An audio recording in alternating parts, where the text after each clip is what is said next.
and the Washington Redskins have accounted for 4 Super Bowl victories. The 49ers last won it 4 years ago, but they haven't gone past the first round of the playoffs since then. And this year, they're 6-5 and struggling for a playoff spot. And Roger Craig, the NFC's leading rusher after 11 weeks. The winner tonight will still be alive in the midst of the playoff picture. The loser will be alive, but barely breathing. The Redskins play MVP, and the winner of that award last year, Doug Williams, will be the quarterbacks in a crucial NFC matchup tonight. It's the Washington Redskins and the San Francisco 49ers on ABC's Monday Night Football.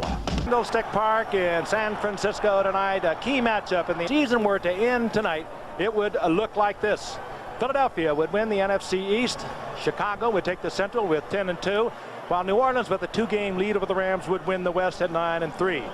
But perhaps more interesting, particularly to the 2 combatants tonight, would be the wild card contenders. Minnesota would win if it were over tonight. Phoenix would also be the other wild card. Of course, there is the rest of it: the Rams, the Giants, the 49ers, and the Washington Redskins. And these 2 teams are been linked to coaching jobs in recent rumors. I asked Bill Walsh last night, who is in his 10th season and has 1 year remaining on his contract here to coach the 49ers, if he would in fact coach the 49ers next season. He was completely non-committal. He wants that controversy. Leadership as a Redskins starter during regular season games. Doug Williams is only 4 East, whereas the 49ers with a victory would still be 2 games back of the New Orleans Saints in the NFC West, but they'd be in a tie for second with the Los Angeles Rams.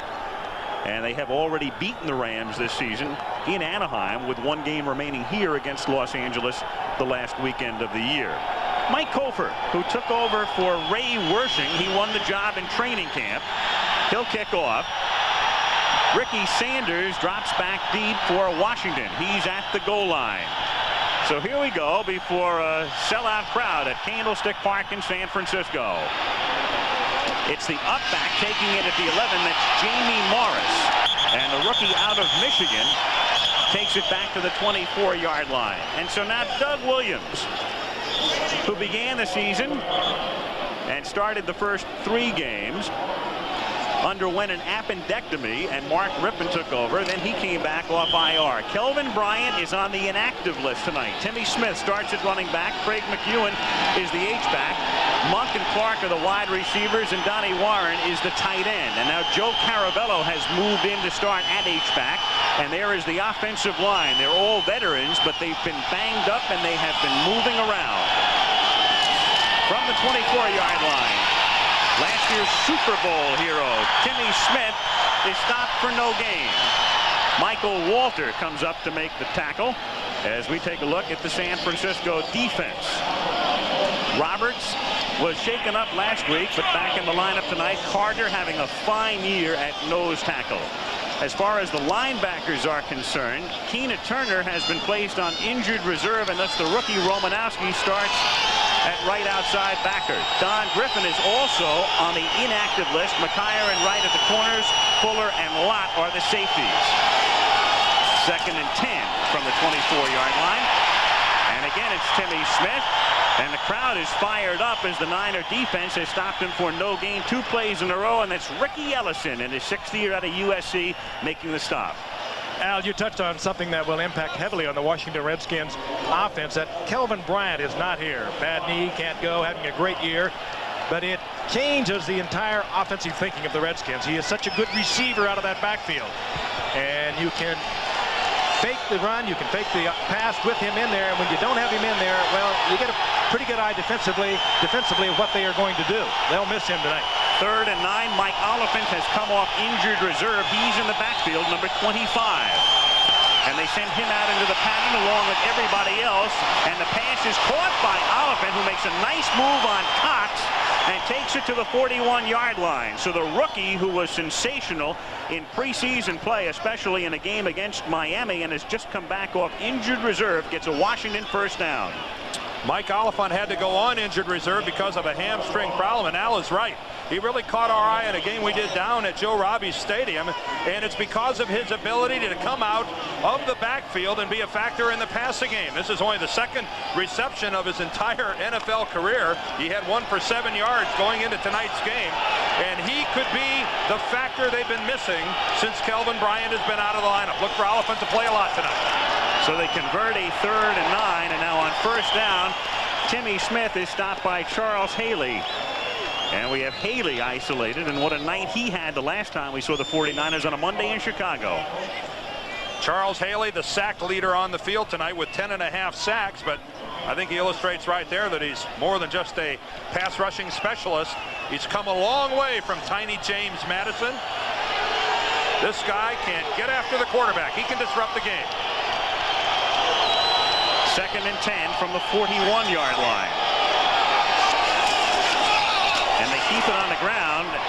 And a hole for Smith is exploited for a gain of about 4. Smith, who burst into prominence last year in postseason play and ran for 204 yards in the Super Bowl, got off to a good start this year, but he's been relatively silent of late.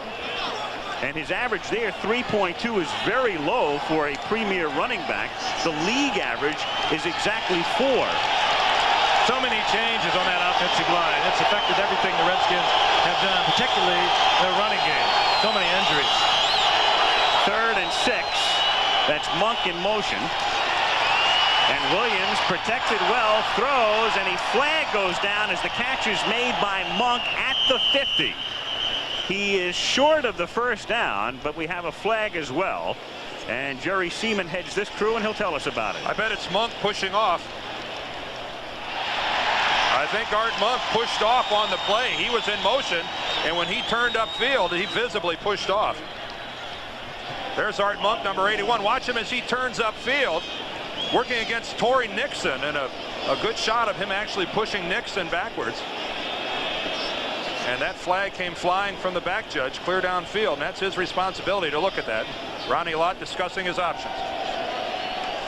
Well, it'll be short of the first down. The tackle made and stopped Monk short of the first down, and that's the option being given Ronnie Lott. But they're going to march him back, it looks like, Frank. I think that the Redskins might go on a 4th down and inches. Pass interference, number 81 offense, still 3rd down. So the option the 49ers had was to put Washington in a 4th and less than 1 or a 3rd and 16. Torrey Nixon, I guess, helped his own cause by inadvertently losing his footing and going flat on his backside. That made it extremely obvious what happened, but a calculated gamble here by the 49ers, giving the Redskins another shot at a first down. 3rd and 16 from the 35. Monk comes in motion. And Williams throws for Oliphant, incomplete. And it paid off. And Washington forced to punt, and this has been a real problem area for the Redskins this season. Greg Coleman is their current punter, and he is the 4th different punter the Redskins have utilized this year. They started with Steve Cox, and they went to Tommy Barnhart. He went on injured reserve. He can come back next week, and they'll have a decision to make whether to activate him or keep Coleman. John Taylor is back to receive at the 25-yard line. Dave Harbour does the snapping. And it's a low line drive at the 29. Taylor runs it back to the 45-yard line. A 16-yard return, and the Niners have their first possession near midfield with 10:41 to play in the first quarter. The Niners have the football for the first time tonight. And with Joe Montana, the quarterback, Craig and Rathman are the running backs, Rice and Wilson are the wideouts. Ron Heller starts at tight end, though they have activated John Frank, and that could make a big difference down the stretch for the 49ers. Randy Cross, the venerable one, for so long their guard, now their center, anchoring the line. 49ers at their own 45, 1st and 10. Number 1 in the league in rushing. But their passing game has been in disarray, and they begin with a swing pass to Craig and a first down to the 42-yard line. Mel Kaufman, number 55, making the stop. Not only is Craig their leading rusher, he's their leading receiver as well. That's catch number 58. The 4-man front with Man Butts, Grant, and Manley. And then the linebackers, Monty Coleman is hurt. He is not here. Kaufman gets the start on the left side with Olkowitz and Wilbur Marshall. Wilburn and Green are both injured but playing. Walton and Bowles are the safeties, and they've really been working, the opposition has, on Barry Wilburn the last 3 weeks. And he's lined up one-on-one with Jerry Rice. Rice is in motion to the inside, and Montana to throw again, and again it's Craig to the 37-yard line. Olkowitz makes the tackle, so the first 2 plays off the Walsh chart are swing passes to Craig. There's a penalty marker down over around the far 30-yard line. What's interesting here is that both times they've gone away from Jerry Rice. Jerry drawing the double coverage in the rolled up zone. Whoa. A roughing the quarterback call against the Redskins, and it does not please Gibbs. But one thing the 49ers are doing, they're splitting Jerry Rice to the one side of the field. The Redskins are giving Wilburn help. They're rolling their defense to that side, and San Francisco now both times has gone back the opposite direction and swing passes to Roger Craig. Personal foul against the Redskins, and they'll march the ball. Personal foul, unnecessary roughness, number 40 defense. Jerry Seaman initially gave a call that looked like roughing the passer. It was downfield against Alvin Walton. It did not involve a hit against Montana. From the 23-yard line, they give it to Craig. He bounces off a tackle at the line of scrimmage and squirts forward to the 20-yard line for a pickup of about 2. Joe Montana in his 10th season. Hard to believe, too, Al and Dan, that he's only thrown 1 touchdown pass going back all the way to September the 25th. Many troubles with the elbow in the opening game of the season, then the ribs, and then the back problem. He's missed a couple of games during that stretch, but 1 touchdown pass for that entire period of time. After he had started the season with 10 touchdown passes in the first 4 games. Here's Craig. So Craig has caught the ball twice and run with it twice. He is stopped by Darrell Grant. Craig over 1,000 yards this season in rushing. We mentioned the league average is 4 yards per carry. Craig comes in tonight with a 5.1 average, which is terrific. There are running backs maybe like an Eric Dickerson that maybe make your heart rate accelerate a little bit when they get their hands on the football, but I don't know if there's a running back in the game that is more enjoyable to watch once he has the ball under his arm than Roger Craig. Craig comes out on 3rd and 5 as Montana retreats. Has time, throws over the middle, touchdown, Brent Jones.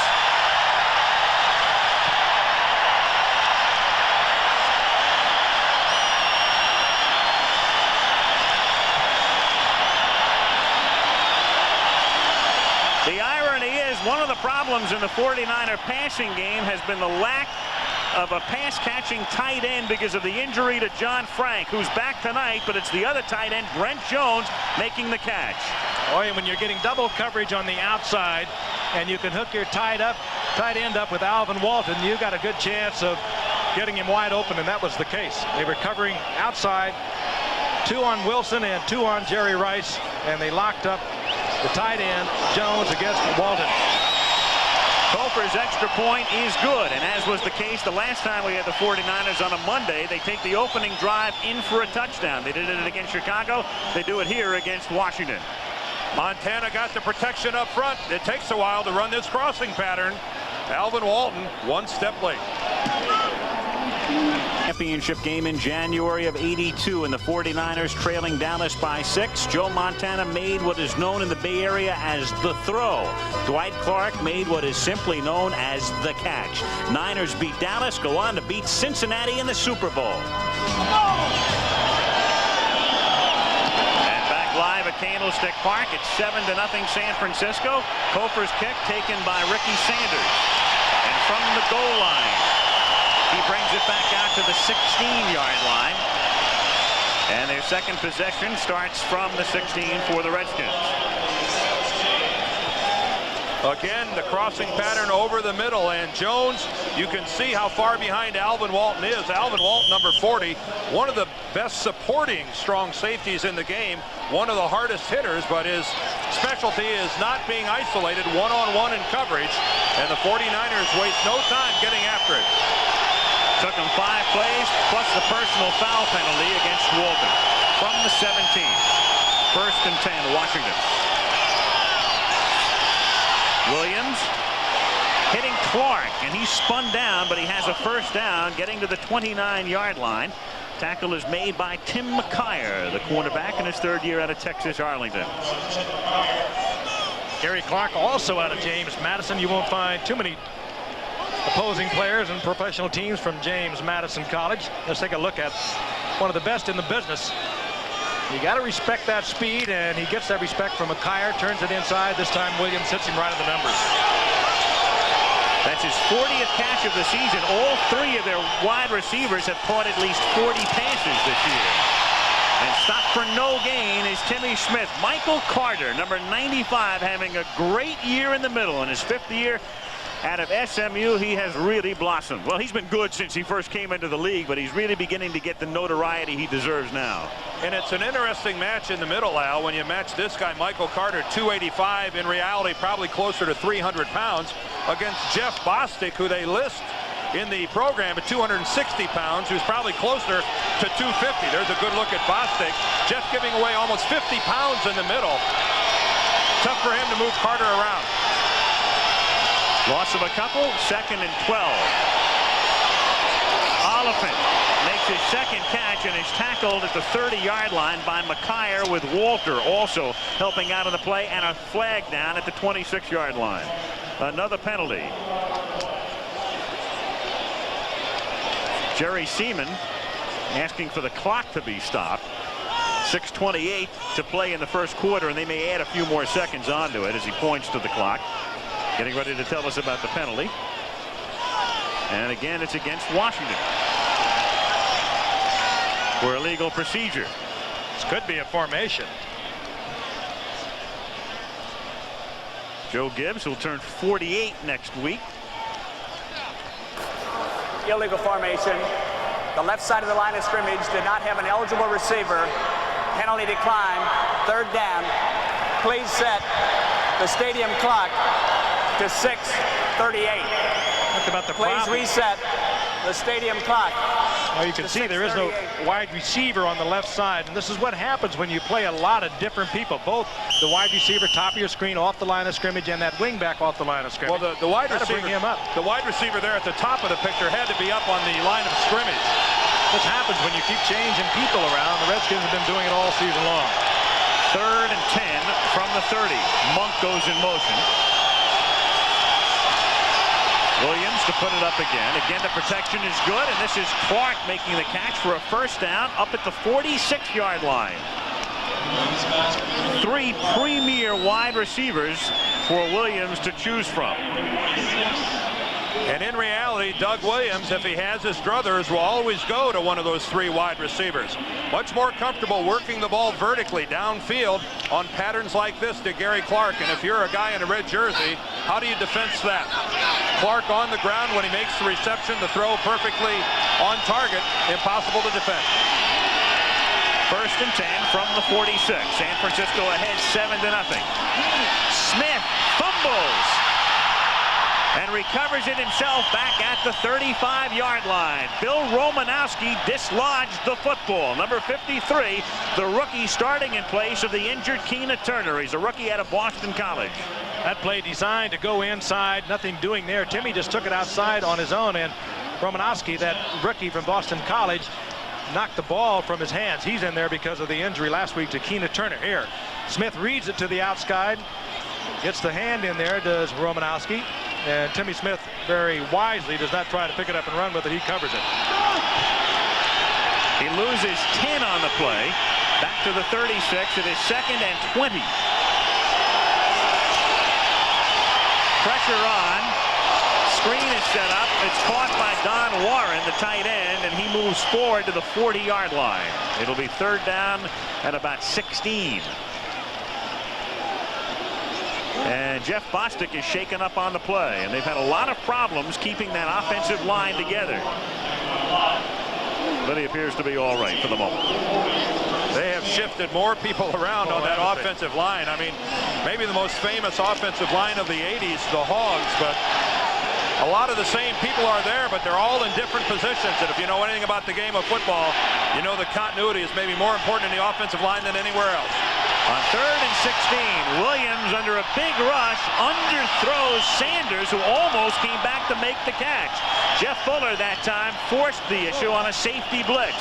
And the Redskins, in their 4 wide receivers, they did not have enough people to pick up the safety blitz. And you saw Williams, he was going down. The 2 wide receivers split to the left. Not enough men to pick up the blitz by Fuller. Now, by this time, the ball is in the air. And Williams, on the 3rd and long yardage, decided, I'll just unload it, and it would be, perhaps in his mind, almost like a punt. Well, Ricky Sanders was, arguing that Eric Wright had grabbed him and pulled him backwards, and I don't know that he didn't have a legitimate complaint. I mean, Eric Wright had him by the shoulders, keeping him from working back to the ball. On 4th down, Greg Coleman's second punt is another low kick. Picked up by Taylor at the 20. He has no blocking and is buried at the 19-yard line. Reggie Branch makes the tackle. It's a second line drive by Coleman. Let's take another look here. Look at the top of the screen. There's Eric Wright, number 21. Look at the left arm pulling Ricky Sanders back. I'm sorry, I don't know how that doesn't draw a flag. Let's take another look from this angle. Look at Eric Wright with the left arm wrapped all over Ricky Sanders, blatantly dragging him to the ground. But no call. 49ers get it after the punt. Montana escapes the sack, rolls to his right, and throws for a first down to Mike Wilson. An 11-yard pickup. Darrell Green covering on the play. First down, San Francisco. And speaking of Joe Montana, his alma mater, the #1 ranked Notre Dame Fighting Irish, and the Trojans of USC in the biggest college game of the season, coming up this Saturday at the Los Angeles Coliseum, 3:30 Eastern time. Both unbeaten. They've been meeting for so long, and it's the biggest college game in a long time to decide #1. From the 29-yard line, Roger Craig goes nowhere. It'll be 2nd and 10. He is stopped by Darrell Grant. Frank, you've played in that USC-UCLA game before. How tough is it going to be for the Trojans to come back after the Rose Bowl win last week, puts them in the Rose Bowl, and back-to-back games of this magnitude? I think they've tried to keep from thinking about Notre Dame, but as soon as that game was over, that was where they were focused. They want a bit of problem getting up to that one. They never do, nor does Notre Dame. 2nd and 10, San Francisco from the 29. Great protection for Montana, and Jerry Rice goes down. The crowd wants a flag. They don't get it. He and Barry Wilburn got tangled up, but no flag. Oh, and Jerry Rice gets up limping, nursing a bad ankle that he injured earlier in the year. Jerry Gray of the Rams pulled him down on a face mask, and it's been hampering him ever since. All right, we're going to end up with Rice and Wilburn ISO'd. A good look at Wilburn going back to the football. And actually, it was after Wilburn fell that he inadvertently fell on the heel of Jerry Rice, and that never is going to draw a flag. And of course, Wilburn is playing with a very sore knee. He has been victimized for the last couple of weeks trying to play perhaps before he really should with that sore knee. So you had a bad ankle on the part of Rice going against Wilburn with the bad knee. And right now, Rice goes to the sideline, and that could be a major blow for the 49ers because they have not been getting productivity from their other wide receivers, namely John Taylor and Mike Wilson. And they also have Terry Greer. But quite frankly, there's no one in the league like a healthy Jerry Rice. And it's a step down when you have to bring a Taylor in or a Greer, a considerable step down. In fact, with Rice going out, they bring Taylor in. He didn't know where to line up, and that cost the 49ers a timeout. Oh, and Montana is chewing on Taylor. So they pick Jerry Rice walking the sidelines now without a limp, and if you've ever had a bad ankle, ever tried to play any kind of a sport on it, you know that it takes a long time to get well. You heard it again over and over, but usually you can go back and compete, and I think we'll see Jerry Rice again. 3rd and 10 from the 29-yard line. Montana under a heavy rush throws for Craig, and Craig is tackled at the 32 by Clarence Vaughn, and had Craig turned the corner on Vaughn, he might have gone all the way. Vaughn not only making the stop to prevent a big gain, but stopping a first down as well, and the 49ers will have to kick. It's probably just as well that Clarence Vaughn didn't know how much greenery there was behind him, because your point is well made, Al. If he should happen to slide down the body of Craig, he's off. Barry Helton, the rookie punter out of Colorado, has his kick fielded on the run at the 31 by Gary Clark, and a big run back for Clark, and he's taken out of bounds at the 35 by the punter Helton. And the Redskins have had a lot of different guys running back kicks. They opt to go with Clark, the wide receiver, and it pays off with a big run back here. Gary Clark did this in his college days. The Redskins have a couple of fine ones. Darrell Green also is a good return man. We remember that so well last year. But Gary Clark with a nifty return, even though this is only his third punt return in 4 years. They don't like to use your wide receivers too frequently, because usually Gary Clark is running fly patterns and you give him a little breather. A beautiful move there. Good field position for the Redskins, courtesy of Gary Clark. Washington at the San Francisco 35. 2:26 to go in the quarter. Smith gives it to Monk. Monk is looking to throw, and Monk throws incomplete, intended for Gary Clark, but staying with Clark, Eric Wright, on a play the Skins have used before. Not this season, though. That's Monk's first pass attempt of 88. That's the risk you run when you run a reverse pass like that, because you only have one receiver downfield. And if he should be covered, which is the case here, I think we're going to get a good look at how Eric Wright isn't buying this at all. And Art Monk, at least if you're going to run it, put the ball here in the hands of a veteran wide receiver who's not going to throw it up for grabs. And nothing like a nice tight spiral, huh, guys? That was a textbook throw. Sonny Jurgensen throw. 2nd and 10 from the 35. It's caught at the 22, and forward progress for a first down for Ricky Sanders. And they're working on Roger Craig. A little ice being applied to the 49ers running back. A lot of protection for Doug Williams. He waited and waited until Sanders made the break. Doug Williams, the very deserved Travelers Man of the Year for the Washington Redskins. Every Tuesday after their home games in Washington, Doug Williams on his own will go out to the public schools around the area and talk to kids about drug abuse. He's quite a man. He has the Redskins at the 23, 1st and 10. 49ers on top, 7-0 late first quarter. Smith, on a play that worked with great success against Denver in the Super Bowl, takes it to the 19. They just ran a counter gap all day long when Williams wasn't throwing touchdown passes, and shredded Denver, as you all recall. Got new faces in that offensive line to be running that counter gap, and it has not been as effective, of course, as it was a year ago. But again, we talked about the injuries, the many injuries, the changes. Lachey is now over at left tackle. You got Jacoby. He's just backing up along that line. Unbelievable number of offensive line changes, and that'll give you an idea. On 2nd and 6, it's Smith, and he takes it to the 15-yard line. Good hole there, setting up 3rd and about 2, with Ronnie Lott coming up to make the tackle, and 45 seconds left in the first quarter. There are 2 of the original Hogs. That's Joe Jacoby, and immediately to his left, camera right, is Russ Grimm. A couple of the original Hogs talking it over there on the sideline. A good look here at the counter gap coming right at you. Take a look at the left guard, left tackle. That's McKenzie, Lachey, and Timmy Smith turning it right up. And hey, how's that for support by Ronnie Lott? Having the free safety only 2 yards off the line of scrimmage in there to make a tackle. 3rd and 2.5 from the 15-yard line. Williams, great protection, wide open over the middle. Sanders for the touchdown.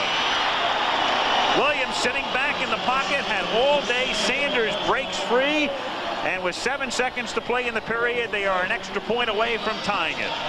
Great effort on the part of Monk to clear that area. Sanders took it downfield, did a little hitch. Plenty of time for Doug Williams. Now watch Monk. The pick, Frank. Watch the pick. Well, I call that a great effort. You're a wide receiver. You know that's a great effort. Art Monk. Get away with it. Art Monk has the pick. He cleans off Fuller and allows Gary Clark to be wide open. Whoa. And Williams with a lot of time. Again, that offensive line clicking well for the Skins tonight. The rookie Chip Lohmiller's extra point is good. Hey, you got a lot of offensive linemen in this league that don't block as well as Art Monk. You know, you got to make this look good, though. I mean, you can't run down there and just bang into Fuller. You sort of make it look like he sort of ran into you. And it was executed as well as you're going to see it executed, and into the end zone is Sanders. Let's take a look at it again. Monk has been doing this well for a lot of years. Great receiver in his own right now. The idea is to take the man off Sanders. There is the switch by the two defensive backs. No way that Eric Wright can get back and cover his man. And Fuller, of course, is staying with Monk. And wide open is Sanders. Well, they catch, you know, give Joe Gibbs credit. He calls that play when he assumes the 49ers are going to be locked in man coverage. And that was he throw the flag. DuBose and Taylor are back to receive Lohmiller's kick. This is Doug DuBose from the 7-yard line. And he's tackled out of the 22-yard line by Terry Orr. The Skins were offsides, Al, I believe. The official threw his flag and it didn't even land on the field. Landed clear over in the bench. It's out of bounds at the 35. That is the call. That's just inexcusable. I mean, that's one of the worst penalties in sport, to be offsides on a kickoff. It's one of the few measured plays where you can do it at your leisure, at your own pace, and to mistime it and be across the 35-yard line at the snap of the football. Boy, is it tough on your teammates, you know, Dan. Oh. They've been on a full 50-yard sprint now. You come back, you tee it up, you do it all over again. Time a lot has of times expired. you get great runbacks after this. Number 78 kicking team. That's a foul on the end of the first quarter. A bunch of them offsides. Change end zones. Re-kick. 5-yard penalty. So they'll change end zones. They'll kick the other way to start the second quarter. Word from your local station. The Reno.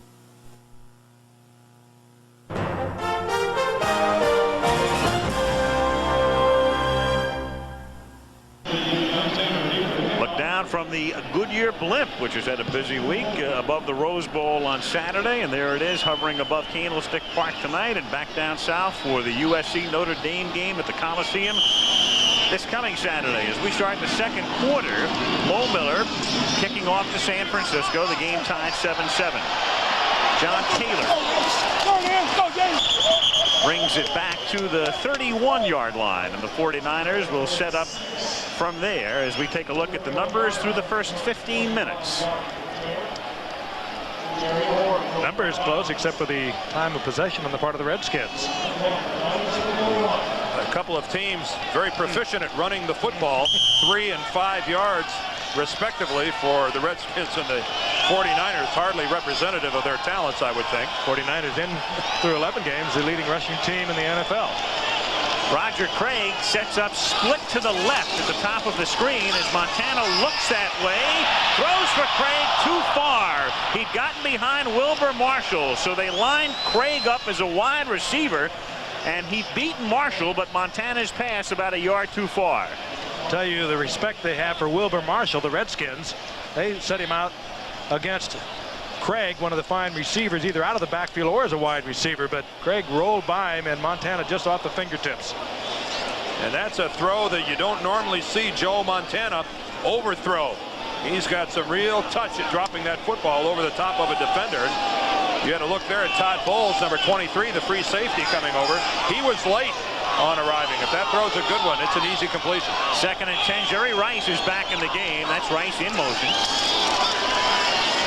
Montana hits Craig, and Craig is tackled at the 34-yard line. A combination of Mel Kaufman and Neil Olkowitz, the two linebackers, making the stop. It'll be 3rd down and 6.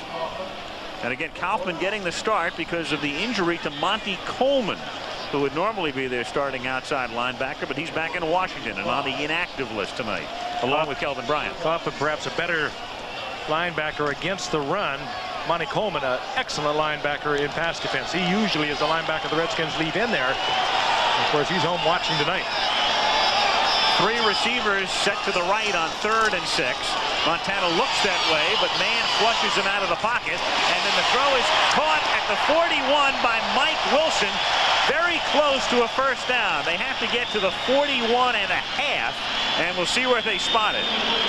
Well, Joe Montana maybe has, and look at that, a first down for the 49ers. This guy, I think, has taken more than his share of criticism as maybe a guy who doesn't have it anymore, but he still has the mobility. Watch Charles Mann here collapse Harris Barton back into the pocket. He forces Joe to improvise, and I think, as most of you have figured it out by now, I don't know that there's a quarterback in the game who has done more out of the pocket improvisation for more positive things than Joe Montana. And he goes to the air on first down from the 42 and again goes for Wilson, but this time he is blanketed by Darrell Green. It'll be 2nd and 10. Both cornerbacks, including Darrell Green. We talked about the knee injury of Barry Wilburn, but Darrell Green has been fighting injuries throughout the entire season. He too has a very sore knee. Also a rib problem. And it's tough when you're a defensive back, particularly with a knee injury, because your receiver always knows where he's going to go, and if that thing is a little loose and rattly, it really is tough. Yeah, but I'll take Darrell Green with a bad knee and bad ribs. Both bad knees. He's still better than 95% of the corners in the league. On 2nd and 10, Montana to Jones, and it's incomplete as he gets dislodged from the football by Wilbur Marshall. Ball and Marshall get there together. Incomplete. 3rd and 10. I guess that's the kind of play that they gave up 2 #1 draft picks to get out of the former Bear, the free agent. And that was very close to a fumble. Sure was. He's stripped it a few times in his life. Let's take a look at it again. Does he have possession? The ball is in there. And here comes Marshall. Whoa. Very close to the fumble. From that angle, it looked like both feet were down, didn't it? 3rd and 10. Montana hits the open man, Taylor, for a first down and a lot more, and out of bounds at the 36-yard line. The fleet wide receiver in his 2nd year out of Delaware State, John Taylor. First down, San Francisco after a 22-yard pickup, and Rice is hurt again. Well, Jerry Rice is downfield trying to block for John Taylor. He's going to come back on Alvin Walton. And Walton's going to end up getting lower than Jerry Rice, and that's how Rice gets hurt. He just gets steamrolled by Alvin Walton. And this is not the knee. They grabbed him quickly, and that's what they would do if he had the wind knocked out of him. Alvin Walton sends Jerry Rice into the next zip code with that hit. Here it is right here. Now Jerry Rice is going to come in from the right. There he is. But look how Walton gets low and hits Rice right in the midsection and sends him backwards. First down at the 36-yard line, and a marker is thrown, a penalty flag, because the 45-second clock had run out. Next time he sees Alvin Walton coming down the field. Hey, the trouble they had with their passing game, Rice had 22 touchdown receptions a year ago. He's had 1 touchdown reception in the last 7 games. And he's looking for his first catch tonight, and his injury cost them that delay of game penalty because Wilson was late getting onto the field. And Roger Craig gets hit right away by Darrell Grant, big number 77. Excited about making that tackle, to say the least. That's the way you're supposed to play the game, Darrell. Nothing wrong with that. This game could use a little more emotion, and I'm not talking about just tonight's game, but I like to see emotional football players, and Darrell Grant right there fought off his blocker, and that's a textbook tackle of Roger Craig. Get up, get fired up a little bit. 2nd and 16 from the 42-yard line, and Montana gets tripped up for a sack at the 47. He tripped over, I think, his own man, Steve Wallace, and now Montana clutches his knee. I think if he had not, and it did appear that he hurt his knee or his ankle, he could have got up and run that football. Yeah, because it wasn't a Redskin that sent him to the ground. Steve Wallace, number 74, is trying to block Dexter. He gets driven back in. Well, we've got Dexter. Here we go. That's Wallace working against Manley. Now watch Montana make a break to the inside, and Joe has hurt himself so bad, he's going to have to come out of the ball game. And here is Steve Young, at least for this play. And so Young, who comes in cold, comes in with it 3rd down and 21 from the 47, and the left-hander retreats. Young, tremendously mobile, takes it to the 35-yard line. He gains 12. Walton and Marshall converge on the tackle. If they're thinking field goal, it would be a 52-yarder as they work on Montana on the near side. That knee, it looked like he could have just banged it right into his own man, Steve Wallace. I'm sure he would have got him. Now, what you get with Steve Young is a totally different dimension. And in effect, he was sort of given this job a few weeks ago when Joe was unable to play. He started the game against Minnesota, and while he didn't pass the ball too well, he ran the ball really well. They won that game and then lost the game against Phoenix. And Kofor will set up to kick. A 52-yarder. His career long is 44. Helton holds. It is long enough by plenty and good.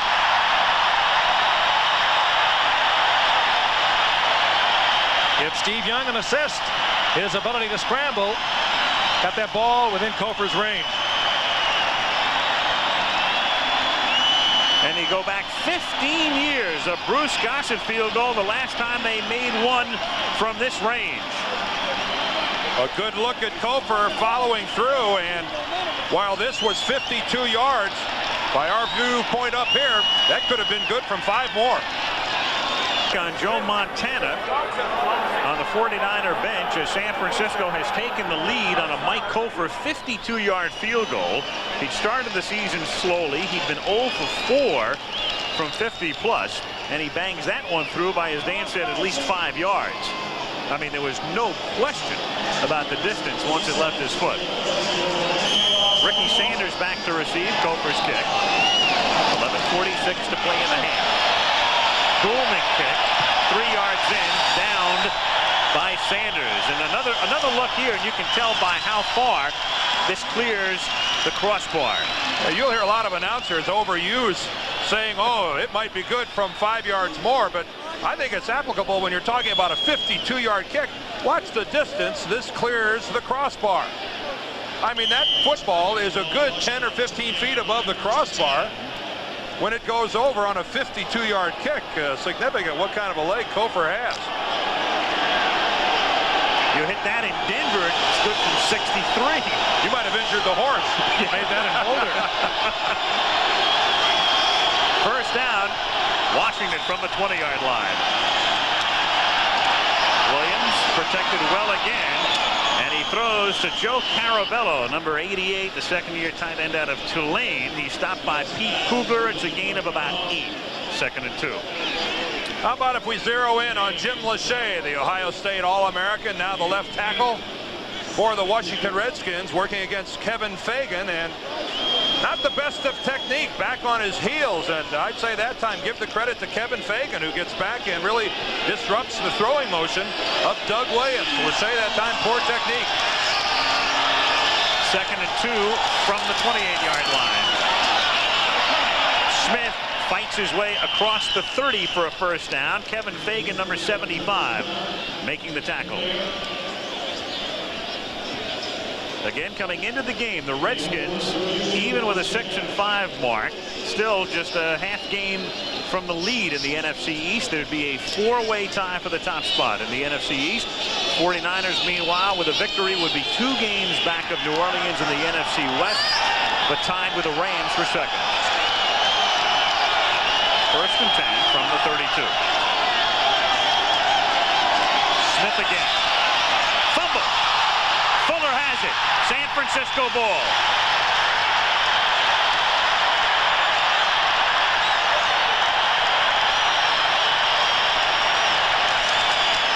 Second time Smith has fumbled. He recovered his earlier one, but this time the 49ers have it in Washington territory. And Joe Gibbs repeatedly, when he describes his team, says, we've been way too charitable. A -15 going into this game in the giveaway takeaway. Let's make it -16 now as Ricky Ellison gets a hand in there and forces the ball out of Smith's hands. And knowing Joe Gibbs, we might have seen the last of Timmy Smith for a while. And Steve Young stays on the quarterback for the 49ers. From the 37-yard line, Young gets knocked down and sacked back at the 45-yard line. Pushing through, beginning the charge, was Darrell Grant, who's having a big half. Takeaway, giveaway, Dan referring to it, now -16. It's amazing when you think about it.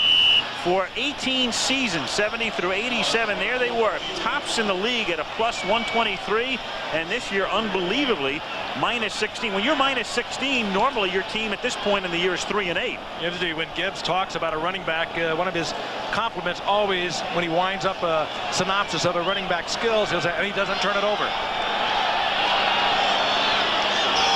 2nd and 16. This is Craig fighting his way to the 37-yard line. To further put that giveaway takeaway into perspective, the only teams with worse figures in that department would be Dallas and Tampa Bay, and you know where they are in the standings. And if you want to take it a step further, think back to the Redskins in their Super Bowl championship season of '82. They were plus 42 in the giveaway takeaway, and I brought that up to Joe Gibbs yesterday, and he said, yeah, but I had a running back who never put the ball on the ground. And of course he was referring to John Riggins. And of course that was a strike shortened season. But plus 42, an amazing number. 3rd and 10, and Procedure whistle. call. Yep, it wasn't for delay. No, they still had 9 or 10 seconds left on the 45-second clock. Never a full set by that offensive line, whether or not there was contact made. Jerry Seaman will figure it out for us. It was the left tackle, I believe, Steve Wallace. False start prior to the snap. Number 74, offense. Actually, the defense had 12 men on the field, but since the ball was not snapped, that is not an infraction. What a mess, though. They're letting us know they're on top of it. Yeah, they sure are. That's interesting. Yeah. And it is not a penalty to have 12 men on the field until the ball is snapped. Had that ball been snapped, the Redskins would have been penalized. Yeah. And seeing it's a false start, that stops play before the ball is snapped. So the double whammy for both teams. Unfortunately for San Francisco, it only hurts them. 49ers send their 3 wide receivers to the left and 1 to the right. That's Jerry Rice as Young nearly gets sacked, but gets it away, and it's incomplete. He was almost in the grasp of Charles Mann, but was able to release, intended for Terry Greer. It'll be 4th down, and in comes the punting unit. I think Mann thought he should have got the call, and here comes a man working against Harris Barton. He told us, Dan, he's having a hard time because of an ankle problem and a hip muscle tear to go around the man. He's been having to fight through the man. And he was reluctant to really say that's the reason why maybe my numbers aren't what they should be. But if he's a little injured, he wasn't showing it there. Some of you might say, well, that should have been a sack. Remember, it's grasp and control. Helton's kick is angled toward the far side, fielded just inbounds, but stepping out at the 11-yard line was Gary Clark, who had the brilliant run back before. And this time he makes the catch inbounds, but steps right out. Does he have control of Steve Young? He's got him wrapped up. He still delivers the football. I would have called that a sack. He had a good argument. It's the regular season college national championship, USC against Notre Dame. Frank, we know who you like. Who do you like, Dan? This is really something special. It turns on the entire country, and having played in 3 of those, I can guarantee you it's turning on the members of both of those football teams. And you'll see it Saturday at 3:30 Eastern time. Jamie Morris is in the game as the Skins running back from the 11 as they begin this drive. And the Michigan rookie slips a tackle and moves out to the 18-yard line. So we were musing about how much further Gibbs would go with Timmy Smith here in the first half. And here's Jamie Morris, the rookie, picking up 7 on his first carry. They brought him in actually last week against the Chicago Bears, and they brought him in very early, and he had some nice runs. And he has a lot of talent. Of course, little brother of the Giants, Joe Morris, and out of Michigan, quite an athletic family. Joe, of course, out of Syracuse, where he set a lot of records. On 2nd and 3, Morris again is stopped at the 20-yard line. That's going to set up a 3rd and 1 as Ricky Ellison makes the tackle. Under 8 minutes to play in the first half with the 49ers on top 10-7. And Montana loosening up after Young had guided the 49ers in the last series. Again, another look at Joe Montana tripping over the legs of number 74, Steve Wallace. And look at that left knee collapse as he got his cleats caught in the turf. And very obvious from that angle how his left knee flexed inward, working those ligaments. Tight formation, 3rd and 1 for the Redskins. And that's backfield. Great penetration by the 49ers, and Ronnie Lott as well came charging in along with Bill Romanowski, number 53. And Ronnie Lott, give him the credit. Ronnie Lott on the end of the line of scrimmage, charges upfield, disrupts that play entirely. And he just makes things happen wherever he is. Number 42 watching. The strong safety, short yardage situation. He reads the formation, knows he does not have a pass responsibility, leads the penetration. Good effort by the 49ers. Greg Coleman, the longtime Viking punter and the cousin of the St. Louis Cardinals speedster, Vince Coleman, standing back at his 3-yard line. John Taylor to accept the kick, and it's another low kick. Taylor on the run at the 50. Brings it back to the 43, fumbles the football, but the play was dead at the 47. Ball came out after his knee hit the ground. He was hit by Reggie Branch. It'll still be San Francisco's football, just barely. Well, you would think this might be worth another look, huh? Possibly. You might get another look here, too. It was very close. Cue it up and roll it. Well, the question now is going to be, where does John Taylor lose the football? He still has it.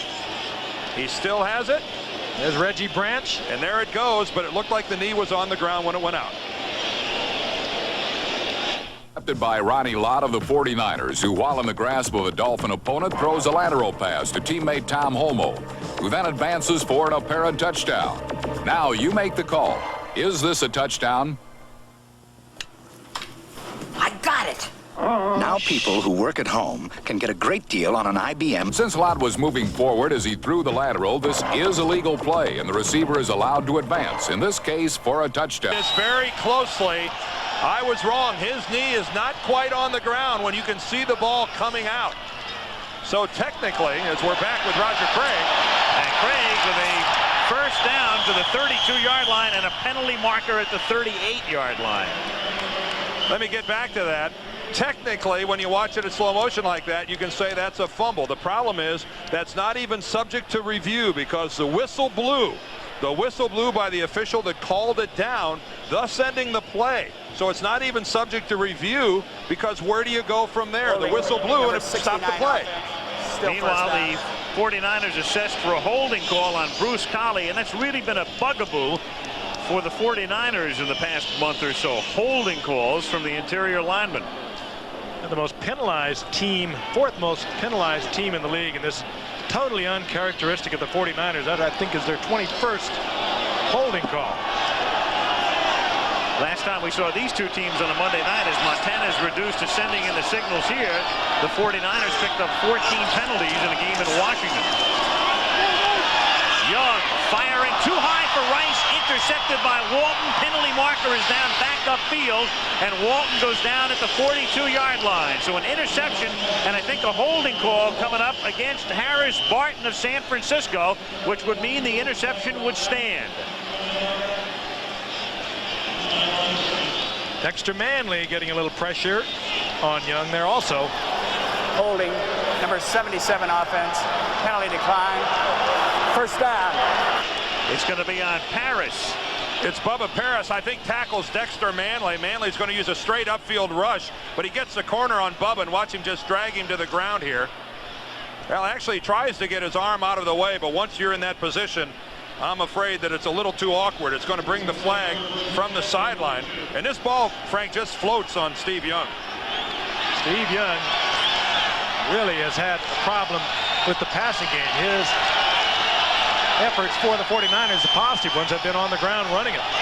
First and 10 Redskins from their own 42-yard line. They trail by 3. Morris, nowhere to go. Absolutely nowhere. Haley in amongst those making the tackle with 5.5 minutes to play in the first half, and the 49ers leading Washington 10-7. Steve Young in the win over Minnesota had 72 yards rushing on that day, and you probably recall the one spectacular touchdown run that he had in that win. But he has had problems with the passing game. I'll tell you what I'm impressed with right now, the way the 49ers are playing the Redskin rushing attack. Look at this, less than a yard per carry. Boy, give credit to the 49ers defensively. They're just They're just plain stuffing the Redskins. And Washington has been stuffed 2 of the last 3 weeks as far as their running game is concerned. Williams hits Monk, and Lott rides him out of bounds up at the 47-yard line. They'll be about 6 yards short of the first down with a 3rd down play upcoming. Last week against the Bears, the Redskins running game, which has earned so much respect over the years, gained 28 yards against the Chicago Bears. Well, I throw that one to the wind. Because when's the last time you remember anybody running the ball against the Chicago Bears? Let's back it up another week to Houston. That one you can't throw to the wind. Houston just beat them up. But the Bears beat everybody up. 3rd and 6 from the 47.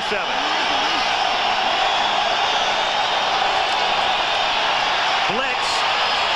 Williams unloads, and it's incomplete.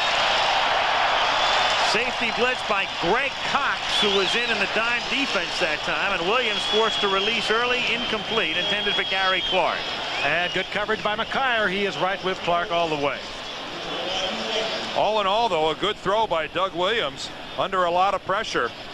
This ball is very close to being caught by Gary Clark. Nice bump and run coverage, though, by McKyer. Looking at both playing the football, but that ball actually off the fingertips of Gary Clark. Just credit the good coverage that time to Tim McKyer. Greg Coleman in to punt for the 4th time in the half. McKyer came flying in, but he gets a good kick away, and Taylor fields the ball at the 5-yard line, which is unusual to begin with. Not recommended, however, he breaks from the pack. And he has blocking. And Taylor, all alone, is going to go all the way. 95 yards, touchdown. No flags. So much about being in the wrong formation a while ago. That'll offset it. Second time he's run a punt back for a touchdown this season. The other was a gem as well, 77 yards. The 49ers will say tremendous individual effort. The Redskins will blame missed tackles. There's one right there. Clarence Vaughn misses. There's another miss, I believe, by Orr. But give John Taylor credit. Disorganized in the beginning. 95 yards. He has almost broken a couple of others, and that'll be a new 49er record that's got to go back to the 50s because it belonged to Hugh McElhaney. McElhaney once ran one back 94 yards. Cofer's extra point is good, and Candlestick Park has erupted with 4:24 remaining in the first half. I think I remember seeing that one of McElhaney's. It went about 150 yards, covering 94, but Taylor with great moves. And you're right, Dan, there were so many missed tackles, and boy, when they review this, because Joe Gibbs is a special teams freak. Well, you don't often see a successful punt return start with a guy going parallel to the line of scrimmage like that. Normally, that just gives the defense all the time in the world, the coverage team, to get right down in your face. But John Taylor, all individually, made a miss. Give him the credit. There have been 4 punt returns for touchdowns this season in the NFL, and that man, John Taylor, has half of them. 17-7, San Francisco. I don't know anything that is more fun to watch, but it also electrifies your own ball club. You don't have to go out there and drive that thing any 80 or 85 yards. You get it all in one shot, and it changes everything. And a light rain begins to fall at Candlestick Park. The crowd noise might have brought it down. Yeah. 4:24 to go in the half. 17-7 49ers. Cofer with a short kick this time. At the 14-yard line, Steve Gage. That wasn't as long as the field goal. No. Tackled at the 26. To line that up with about a 2-step approach. I think you can see where Cofer's priorities lie. Go to the bonuses. Pollard made the tackle on the play. And with the rain coming down, a very light rain at Candlestick Park. That's really frustrating to an entire football team when somebody runs the ball back against you like that. Doug Williams and the Redskin offense right now need a good drive to kind of stabilize things a little bit from Washington's perspective. At the 27-yard line. Williams picked off by Fuller at the 47-yard line, and he takes it to the Washington 48.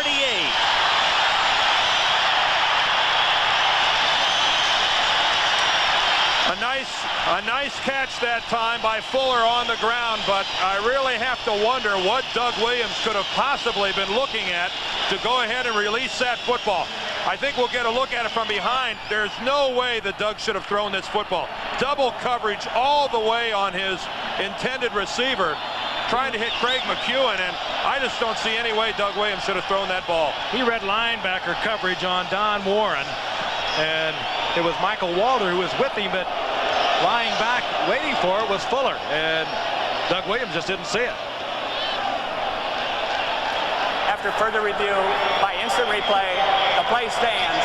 First down. They wanted to make sure that Fuller had made the interception. Montana, meanwhile, comes back into the game for the 49ers. You saw Williams explaining to Rippon what happened from his perspective. And San Francisco leading by 10 with the ball on the Washington side of the 50. First down. Montana throws incomplete for Mike Wilson. 2nd and 10.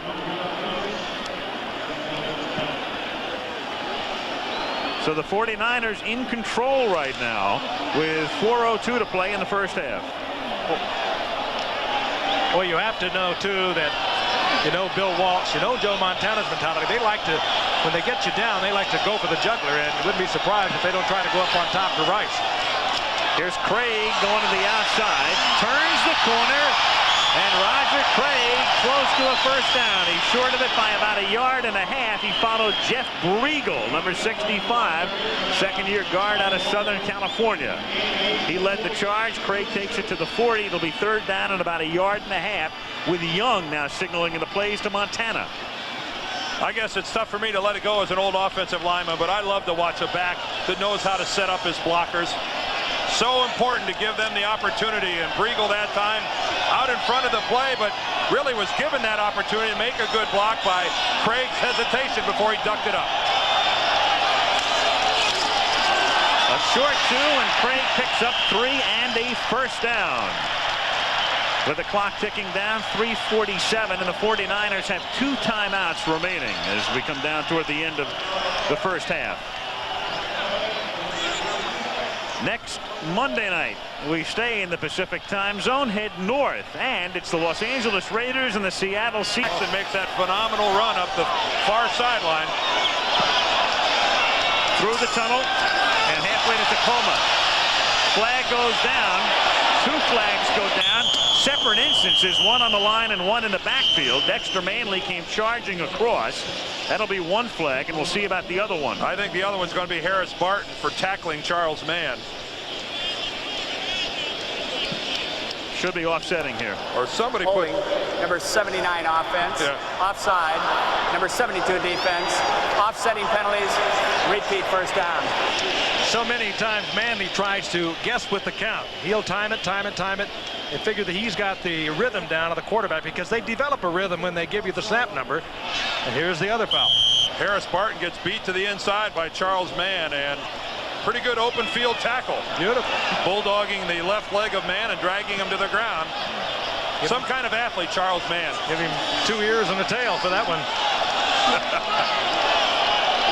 But don't call him Charlie.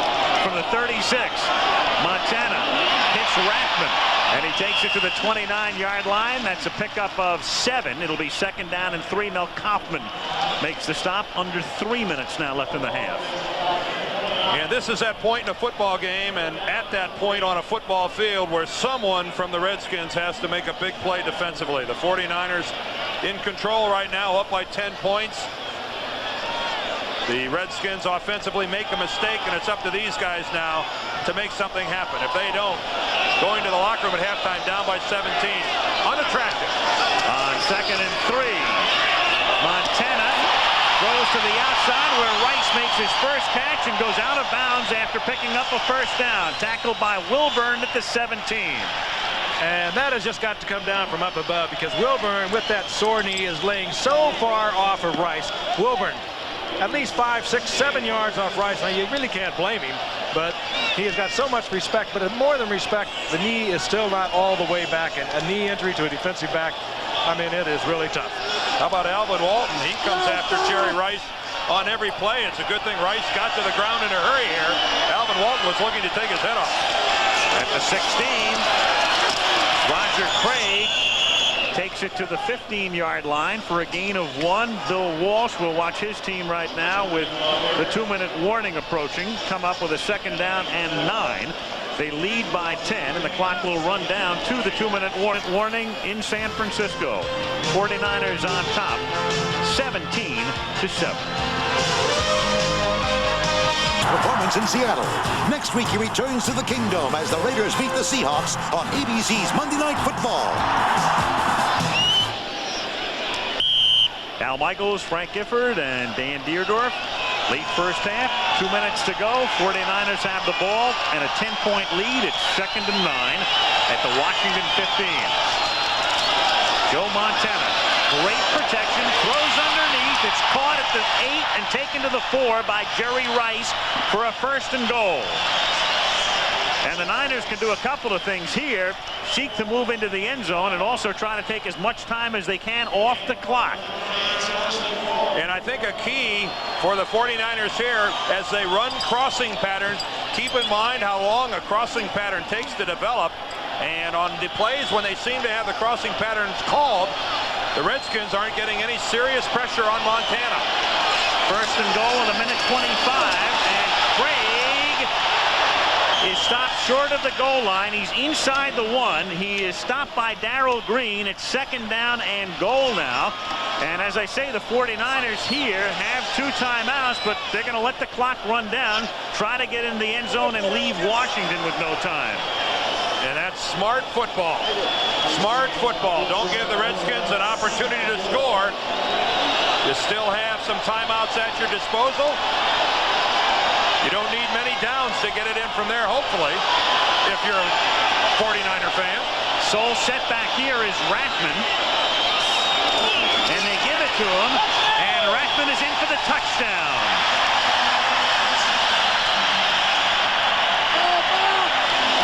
Tom Rathman out of Nebraska. That's his 1st touchdown of the season. And he handles the ball a lot. He had 79 rushes and 32 receptions coming into the game. He's a short yardage specialist, but that's the first time he's seen the end zone this year. And I'll tell you what else is impressive about Rathman, Al. The guy's got a 4.5 yard per carry average, which is extremely high for a guy that's predominantly a blocking back for Craig. And they blew another opening in that Redskin defensive line. Went right behind his 13-year veteran center, Randy Cross. Elton puts it down for Kofer. His extra point is good. And a flag is down. With 40 seconds to play in the half, Skins have all of their timeouts when they get the ball back. Might have to do this again. Tripping, number 74 offense. Repeat, extra point, 10-yard penalty. People have written him off up here. Tripping is a 10-yard penalty, so in essence what you have here is the equivalent of a 30-yard field goal attempt for the extra point. And it's blocked. So the penalty does make a difference. And the score remains 23-7. And it could have been Wilburn who burst through. Barry Wilburn, watch him come up out of there with his hand up in the air. He sure gave the impression to everyone here at Candlestick that he's the guy that blocked it, but give that credit to this guy, Wilbur Marshall. What an athlete. He really didn't get any penetration on the play. He really just got it by jumping up at the line of scrimmage, which leads you to believe that the kick was relatively low. Well, earlier in that touchdown pass to Jones by the part of the 49ers, Montana just did get it over the hands of Wilbur Marshall. Meanwhile, for his kick is a bouncing kick. And it turns out to be a good one. It's Sanders back at the 1. And DeBose catches him from behind out at the 15-yard line. Another marker is down. 34 seconds to play. And again, the Skins with all 3 timeouts. And this one will go against Washington. So it's going to pin them further back. Also at halftime, we'll be talking to a couple of key combatants in that game coming up Saturday, Notre Dame and USC. I think I saw Terry Orr here making a block from behind. Illegal block during the return. Number 87 receiving team. They're down by 16. They're at the 6. 1st and 10.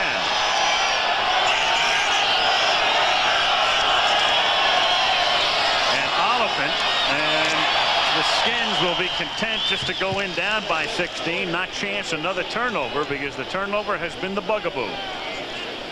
And so unless the 49ers stop the clock, that figures to do it for the first half. The important thing, Al, now I think for the Washington Redskins when they go into the locker room is for Joe Gibbs to talk to his offensive unit and say, guys, we have the time and we have the talent to be patient. Let's not try to do it all on old time to work it short, run the football, and try to make it happen patiently. Taylor makes the Taylor with a great punt return. The interception leads to another 49er march and touchdown. San Francisco leads at the half by a score of 23-7, and will return to San Francisco after this message from the National. With over $2.5 billion in assets, Primerit Bank offered financial institutions big, safe, friendly. To reveal their employees' tip income. Tony standing by with the latest on the second half. Each of those men with 2 Super Bowl rings. Bill Walsh in his 10th year with the 49ers. Joe Gibbs in his 8th with Washington. And the 49ers lead 23-7. Start the second half. This is John Taylor, who had the electrifying punt return in the first half, taking the kickoff back to the 24-yard line. And this ABC Sports exclusive is being brought to you by Citizen. No other watch expresses time as beautifully. By Miller Genuine Draft, cold filtered for real draft taste. It's as real as it gets. And by Buick and your Buick dealer, the Great American Road belongs to Buick. Al Michaels, Frank Gifford, Dan Deerdorf, Candlestick Park in San Francisco. Had a brief light shower in the first half. Dry right now. Temperature in the upper 50s. 23-7. San Francisco and Montana, who left briefly in the first half with a sprained knee, gives to Craig, and Roger Craig with that high knee action takes it out to the 36-yard line behind the block of Tom Rathman, Nebraska alumnus. When you talk about the way a running back is supposed to exert maximum effort to attempt to gain yardage, Roger Craig is that guy behind the block of Tom Rathman, who came across the formation in motion and just puts it right into the chest of Alvin Walton and drives him to the outside. But look at the effort by Craig. 1 tackle already broken. Fights through and picks up 2 or 3 positive yards when many men would have been driven backwards. From the 36-yard line. This time there is nothing there for Roger Craig, who leads the NFC in rushing. Eric Dickerson leads the NFL. And there are the numbers through the first half. And the 2 turnovers by the Washington Redskins. Granted, they're down in yardage, but the last one, the most costly, the interception, which leads to a touchdown that really has put the 49ers in command of this football game, Frank. And only 15 rushing yards for the Redskins. So for the 3rd time in the last 4 weeks, no running game for the Skins. On 2nd and 10, Montana intended for Craig. He was covered by Raven Caldwell. 3rd and 10 now. And the one thing about this guy, even with a 23-7 lead, no hesitation when it comes to putting the ball in the air. That's the 49ers offensive style under Bill Walsh. Throw, throw, throw, and then throw some more. Whether it's Steve Young or Joe Montana, doesn't make much difference. Montana, according to the NFL's complicated rating system, the all-time leader in pass rating. As he throws for Craig, wide open in front of Craig. And Craig breaks a couple of tackles and then gets taken down as he reaches the 49-yard line for a first down. And Wilbur Marshall is down on the ground for the Redskins. Not a bad place to go with your screen. If you're going to screen, take it over to the side where Dexter Manley is. Wilbur Marshall got himself in the middle of the screen, and he is holding that right leg. By one of the 49ers. Let's see if we can pick it up. It might be Randy Cross, the center, who came out and is going to put Wilbur Marshall on the ground. We're not going to see it from this angle, but I think it's Randy Cross who gets the block on Wilbur Marshall, and that explains why Craig is so wide open, flaring out of the backfield. And you saw Manley take it to the inside. Marshall would have got position, but he also was inside. Look at the 35-yard line. There's the block right there by Randy Cross, who actually leg whips Wilbur Marshall. Marshall going to jump behind. Watch Cross get by him and then leg whip back. Keep an eye on his legs. Wilbur Marshall is going to move behind the blocker, and there it comes. There comes the leg up in the air. It's a more of an instinctive reaction by an offensive. Very close to being downfield. I would think so. I mean, Cross is that kind of guy. Yes, you know, he Randy Cross, there's no classier guy in the NFL. No, and believe me when I tell you, that really is an instinctive type of reaction. You find yourself out in space, you don't feel contact with the guy you're trying to block, so you do everything you can do to put the man on the ground. Marshall gets a lot of it because of his ability and his agility. He's always moving away from the block. From the 49-yard line, Montana throws an incomplete, intended for Ron Heller, the tight end. It'll be 2nd and 10. By the way, if you're wondering about Cross's block, is it legal or illegal? It is illegal. It's illegal to leg whip someone like that, and if an official would have seen it, it would have drawn a flag and negated that gain by Roger Craig. Cross anchoring the line. Randy, the longtime guard, now the center for the 49ers in his 13th year out of UCLA. 2nd and 10 from the 49-yard line. Montana, Craig wide open, takes it at the 30, gets inside the 20, flag is down. He's tackled at the 14, but there's a flag in the backfield at the 40. That's going to be a hold, and they're going to bring it back. And there goes a 37-yard gain.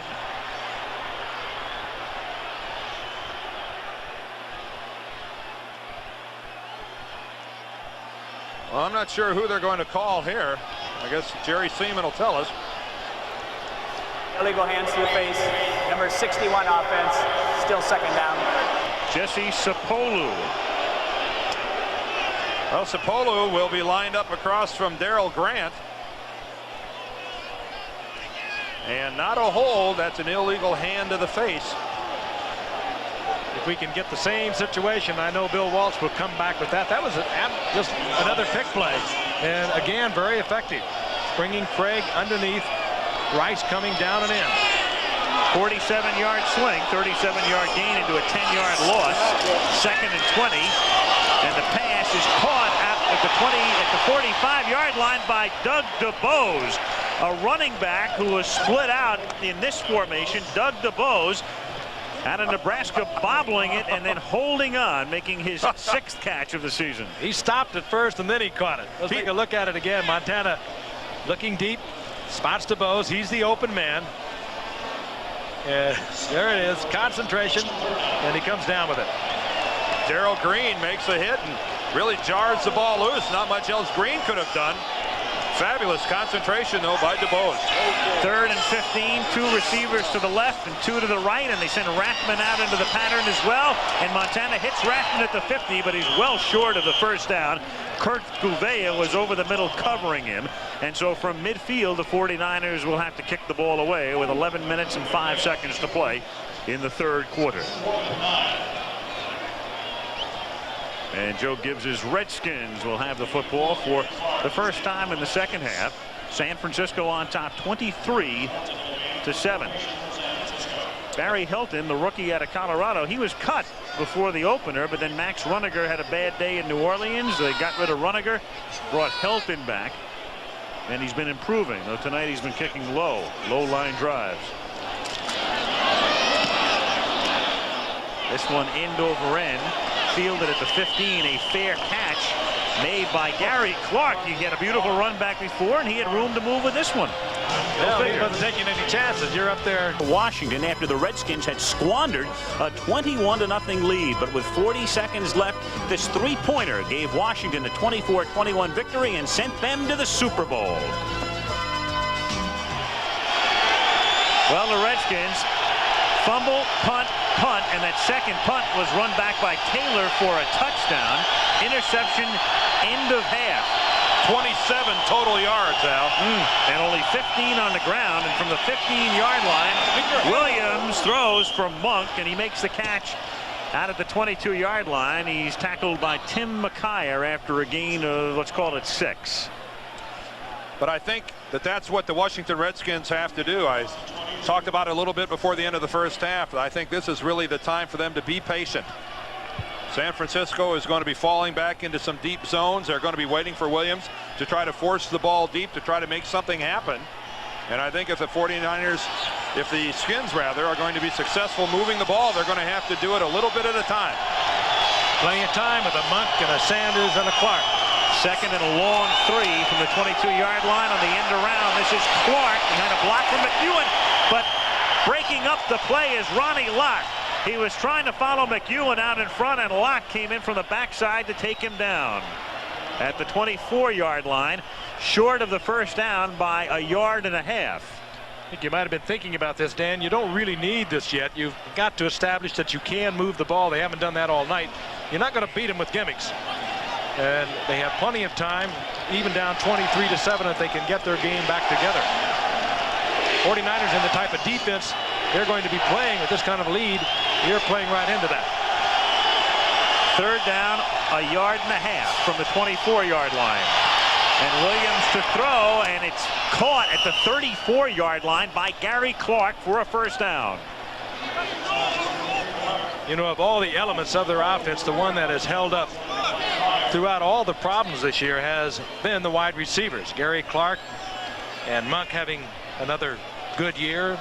Ricky Sanders, they have played back to their form of a year ago. It's just the many changes for the Redskins on that offensive line that has affected them so dramatically.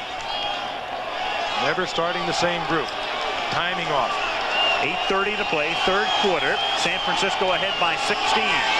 This is Jamie Morris, and the Michigan rookie breaks one to the 50 for a gain of 16. He's caught by the outside linebacker and co-rookie Bill Romanowski. Well, that's one of the few times tonight we've seen the counter gap run by the Skins run effectively. R.C. Thielman, the right guard, Mark May, the right tackle. Look at them both get out in front of the play. And Jamie Morris takes it right where it's supposed to be, in behind those two guys and then back upfield. May all the way around from the right side. There he is out leading at number 73. That's their longest run in the last 4 weeks. A 15-yard pickup to the 50. Caravello in motion. Fake to Morris. Williams over the middle, tipped and nearly intercepted. All red shirts around Clark, and Michael Walter was the man who tipped it. I think 3 different 49ers touched that football. I think Walter first, and then 2 of the defensive backs got their hands on it. Eric Wright, and then I think Ricky Ellison might have been the last guy who almost got it. Great effort by Walter. He gets the hand up there first in a diving effort. There's now one. It's loose, and it does attract a crowd. There's 2, and there's 3. Walter to Wright to Ellison. Incomplete. Second and 10 at the 50. Oliphant is the setback. Monk in motion. Pressure on Williams, and he gets it away to Sanders at the 41-yard line. And that's a gain of close to 9. It's going to set up another 3rd and 1, and they went to the air on 3rd and 1 earlier in the series. And that tells you something about the offense right now. Frank mentioning their receivers have held in there. Their running game has been basically non-existent. If you joined us late, Timmy Smith started the game, fumbled twice, has not been in the game since, but now he comes back in.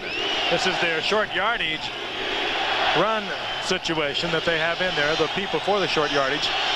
He lines up behind Reggie Branch, and Branch leads the way for Timmy Smith, and Smith is stopped at the 40. He is short of the first down. They have to get just inside the 40-yard line. Fuller, Ellison, and Walter in on the tackle. Tough decision. I think they'll go on this one. Down by 16. I think they're compelled to. Well, you think back to a year ago, the way the running game was going at this time of the year, there wouldn't even have been a question about it.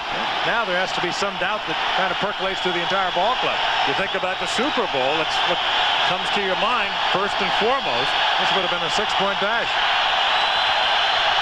4th and inches from the 40. And Smith this time, and he is stopped at just about the line of scrimmage by Michael Walter. And again, they have to get just inside the 40. If he puts the nose of the ball on the 40 or outside, they do not have the first down. It's going to take a great spot for the Redskins to get a first down. I don't think they made it. What a superlative play on the line of scrimmage by the entire front wall of the 49ers. And it's going to be close. They put the ball right on the stripe. The nose of the ball is on the stripe. The stick appears to be just, as I say, inside the 40-yard line. So with a naked eye, it would say San Francisco ball. And they're going to bring the sticks in to make it official. 49er defense has not been the problem this year. They played great defense. 5th overall in the league coming into tonight.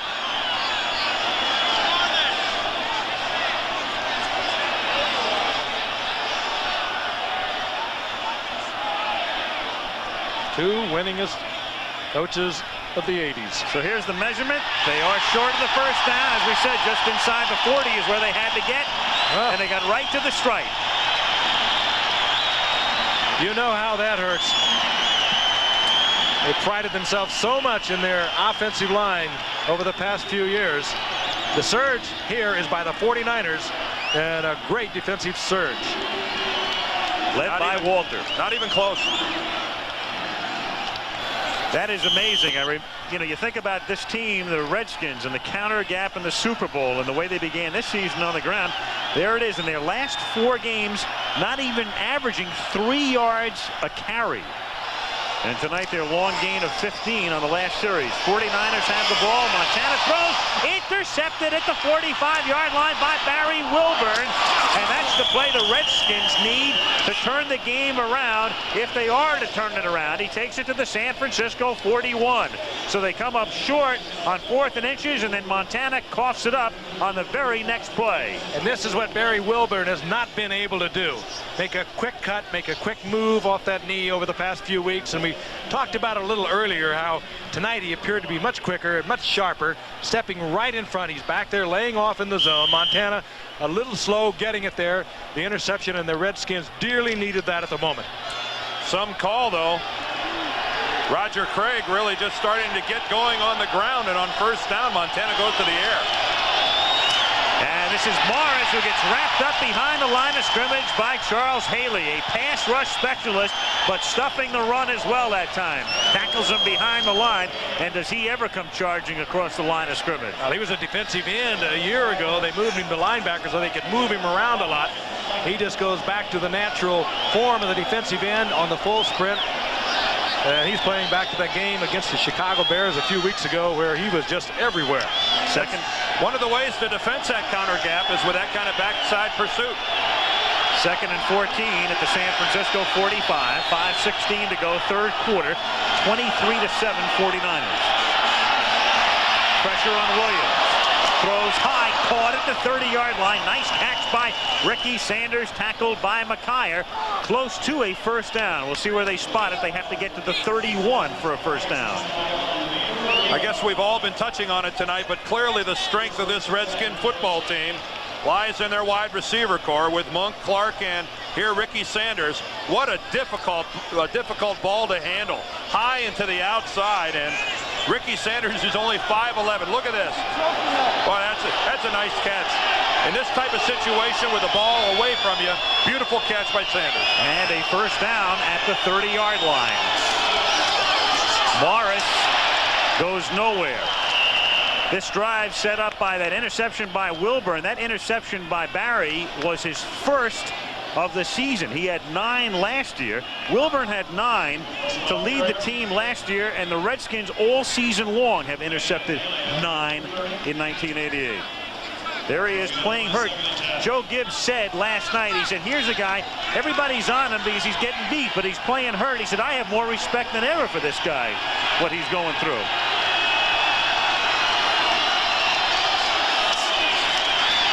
Williams retreats on 2nd and 10, hits Monk.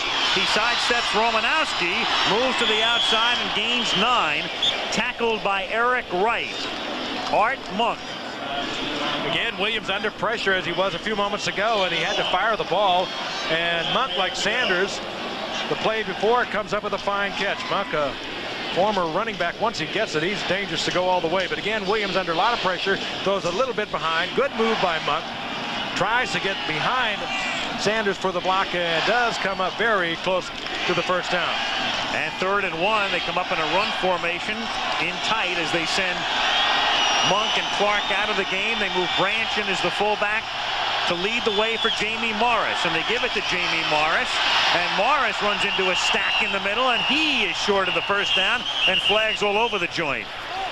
Same short yardage play that they ran on 4th down a while ago that missed. And this could be a critical error if this is a face mask penalty against San Francisco, because no way did Morris have the yardage for a first down. Face mask, 5-yard penalty, first down. Oh, does he hate those penalties? Whoa. And this year the 49ers are just collecting them. They can't even figure out why. This would have brought up another 4th down situation. That's Ricky Ellison, number 50, and there's no obvious that he's got, no question rather, that he's got his hand on. He keeps it on there. And frankly, I don't see where that's a 5-yard. When you keep it on there that long, that should be the 15-yard variety. Could have been a half the distance. Especially in slow motion. First down from the 15. Williams, he's got McEwen open and through his hands. Craig McEwen had broken free. He'd gotten by Jeff Fuller. And the pass may have led him a little too much, but it appeared that he could have had it. Craig McEwen is having a good year. Again, there is a safety blitz on. Bottom of your screen, McIyer coming, and it leaves McEwen all alone with Fuller. He's got him beat, and Doug Williams is just off the fingertips with it. Could have laid that up, perhaps. A little better than that. Had the man beat, had him beat solid. 2nd and 10 at the 15. 2:34 to go, 3rd quarter. Keep it on the ground, running it inside is Oliphant, just off injured reserve. He goes to the 9-yard line. The rookie out of Puget Sound is stopped by Ronnie Lott, bringing up a critical 3rd down and about 4 now from the 9. Very talented rookie also that's been on injured reserve. We talked about it earlier in the game. Good receiver out of the backfield. We watched him against Miami in preseason when he had 6 receptions and picked up a couple of touchdowns. 4th round draft pick out of Puget Sound. Monk and Clark both come to the right. 3rd and 4. Oliphant in the backfield. 49ers show blitz. Here they come. And the pass is incomplete. Intended for Clark because the pressure was on Williams. And again, from the defensive backfield came Greg Cox, who broke up an earlier play as well. Cox and also Pierce Holt came charging through. Doug Williams very slow getting up. No way the Redskins had enough men to pick up the blitz, which was so obvious. Doug did the right thing to get rid of it, but they just did not have enough men to block out that blitz. And now Chip Lohmiller, the rookie out of Minnesota, who got off to a staggering start this year, attempting a 27-yard field goal. Gibbs said last night, I knew it would be tough to replace Mark Mosley. I didn't think it would be this tough. Oh, another flag. Yep, after the kick, as Darryl Pollard came in and made contact. And let's see, because it's going to be 4th down and 4 if it's against San Francisco, and it figures to be. We'll see if they want to take the points off the board or not. Otherwise, they could have a first down. Al, it's going to be running into the kicker. So there's no question that it's running into the kicker. Now the question becomes, do you want to take the 3 or do you want a first down? Oh. And they're down by Well, it's 23-7. If they want to take the points off the board, they may opt for the first down. Oh, there's no question. You got to take the first down. And there was no question in the mind of Joe Gibbs. He held that finger up. Number First down. 26 defense. It's a 5-yard penalty. It made the first down. First down.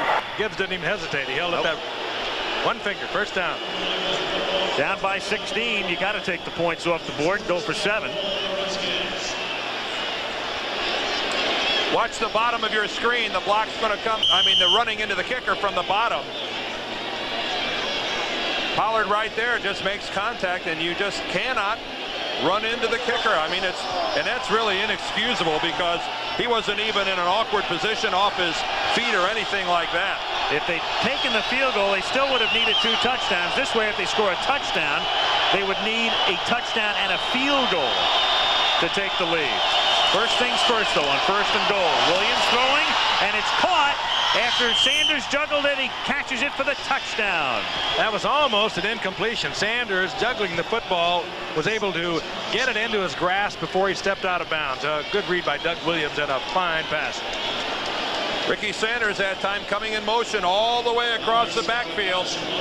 Forces the secondary to run with him, and your hope is that somebody gets caught up in traffic.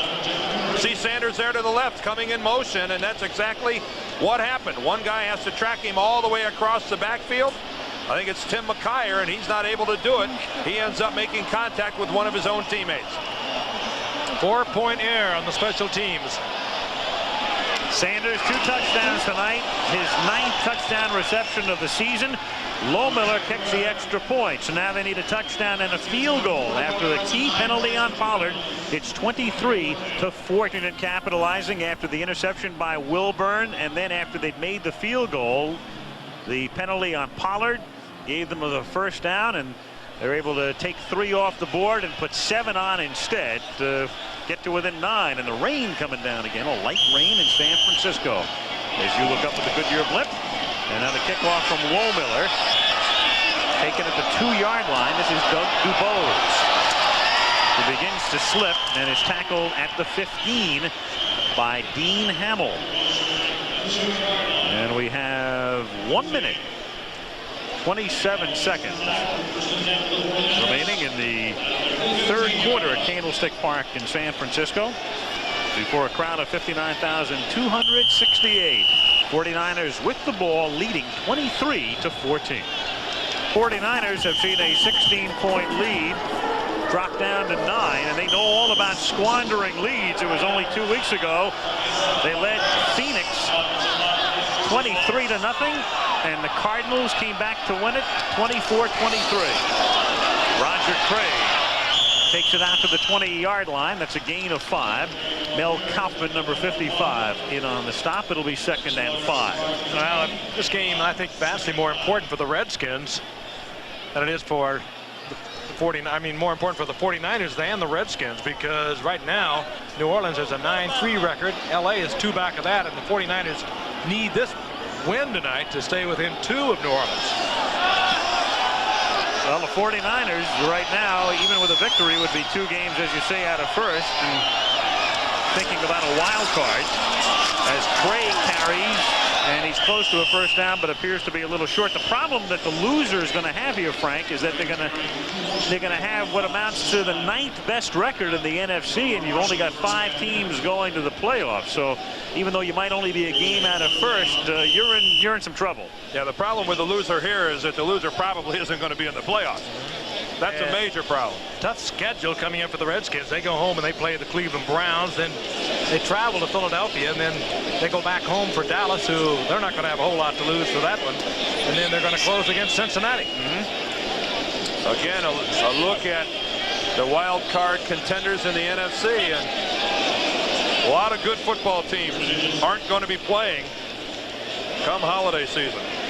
The 49ers, meanwhile, go to San Diego and go to Atlanta, and even though those 2 teams won, and the Falcons have won 3 out of 4, that's not bad in terms of their next 2 games for opposition, quality of opposition. Then they come home and they meet their big foes, New Orleans and the Rams, but at least they meet them at Candlestick Park, and they've already beaten each of those teams this season. Well, you look at those standings, and is this the ultimate parity? Yeah.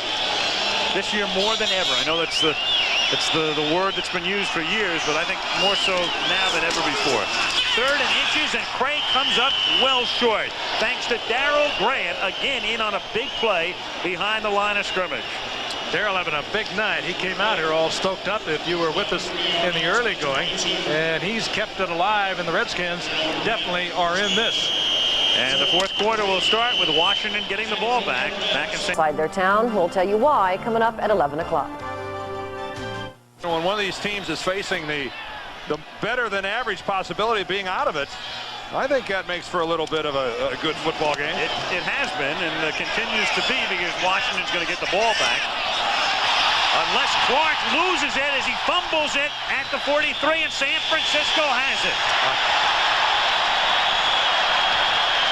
And Gibbs can't believe it. What? Have you seen a ruling? I haven't seen a... Yet one official came in and said 49er football. Well, they weren't very adamant about it. But he clearly indicated 49er football, and he indicates it again. And it just so happens there's a 49er on top of it. Bill Romanowski, the rookie, out of Boston College, not only on special teams, but starting tonight because they put Keena Turner on injured reserve. Romanowski, a 3rd-round draft, a great career at Boston College. And, of course, starting tonight for an injured Keena Turner. Harry Clark not handling it. This is only about the 6th or 7th time that he has been back on punts for the Redskins. And ordinarily sure-handed, you would expect that of a receiver. Talked about those turnovers, and that's the 3rd for Washington tonight. As Craig gets hit by Olkowitz and runs over him to the 40-yard line, picking up about 4. What a collision, though, between Olkowitz and Roger Craig. Remember the old saying, run with abandon? He personifies that phrase. Boy, our booth is a long way from the football field here, and I mean a long way away. And that was clearly audible. You're right. Even feeling it might be more appropriate. You're right, Frank. How can you say that? Just because we're in San Luis Obispo, I don't understand. 2nd and 7 as Craig picks up the 1st down. And so the 49ers capitalizing after getting the big break on the Clark fumble and a 1st down. And a flag now. A flag has just been thrown well after the play, and it might be on Wilbur Marshall. And Marshall has taken his helmet off and fired it into the turf. If there is a penalty on Marshall, it certainly happened a long way away from wherever the ball carrier was. Well after the play. Unsportsmanlike conduct, number 58, defense, throwing his helmet. 1st down. Yeah, it was a full 5 seconds after the play. But what was it about? He was way out of the play. Throwing his helmet where? I mean,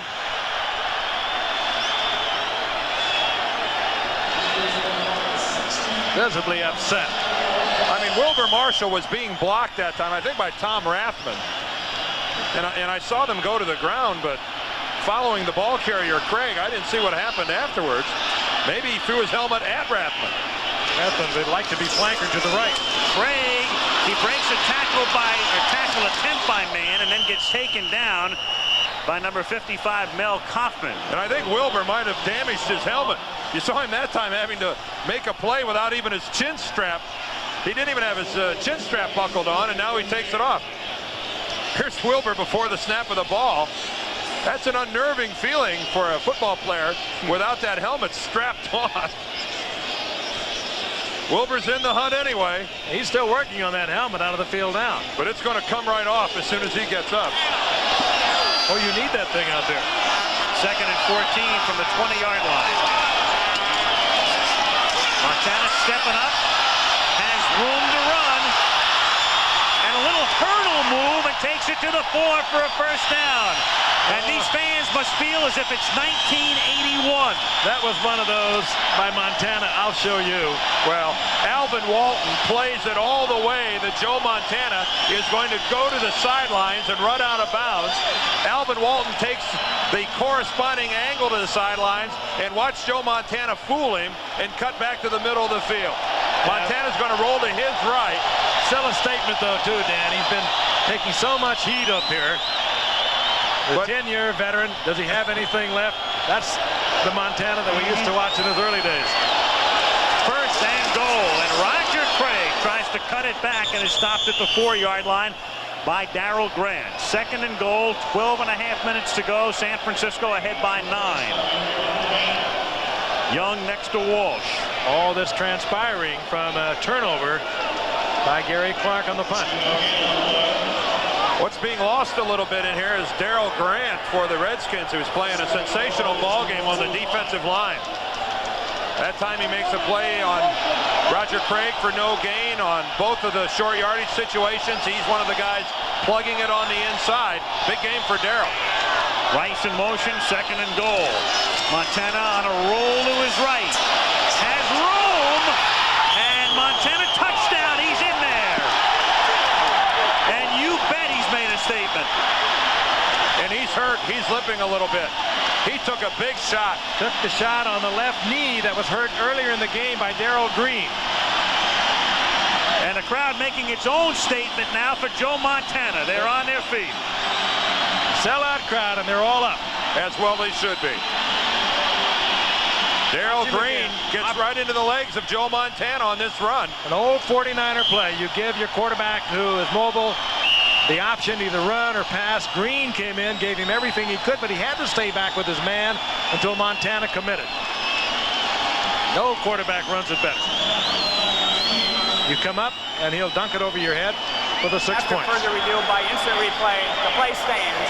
Touchdown. They were checking to see that he had gotten in. Well, I'd hate to take that away from him. No, not at this point. Well, the ball has to break the plane. And I think Joe does a pretty good job of kind of scooping it out there. Watch him get it away from his body a little bit right there and get it on the other side of the pylon. Just the ball has to break that plane. So after Clark fumbles the punt, skirmish breaks out. No flags yet. Kick was good. There's Marshall again involved in it. With his chin strap buckled up.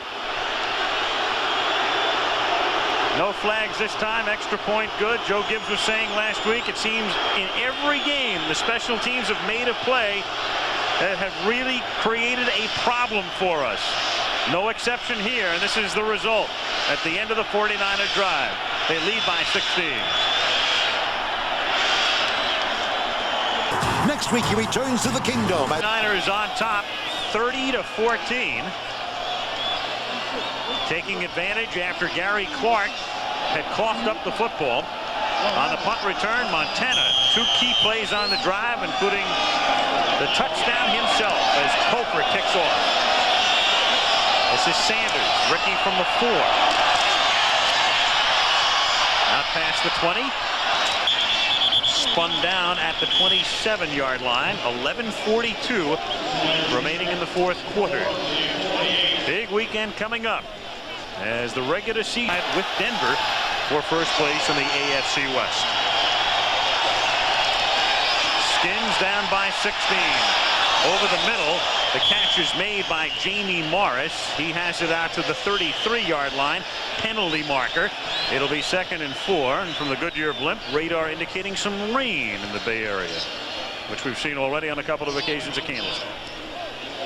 Defensive holding against San Francisco. You logged a few years here, didn't you, Al? Great area. A few rainstorms. Period of years for the 49ers. They were rarely in the hunt. Then Walsh came in 79. Took them a couple of years to get it started. And then all of a sudden, out of nowhere, the great year in 81 and on to the Super Bowl. They do it again in 84. And tremendous success through this decade. 1st and 10 from the 32-yard line. Monk makes the catch. And he's out to the 38-yard line. Interesting to note, Frank, the 49ers have the best record in the decade of the 80s in the regular season, a half game better than Washington. We're looking at the 2 top teams of the decade tonight. I think it's also interesting to know that the 49ers in the final 5 games of the last 7 years are 29-6. And you know who I think should get a lot of the credit? 2 owners that aren't afraid to spend money to get a winning football team. Jack Kent Cook and Eddie DeBartolo. Two guys that aren't afraid to go to the old purse to make something happen. 2nd and 4. As Oliphant makes the catch and drops the ball at the 45-yard line, but it's recovered by Washington.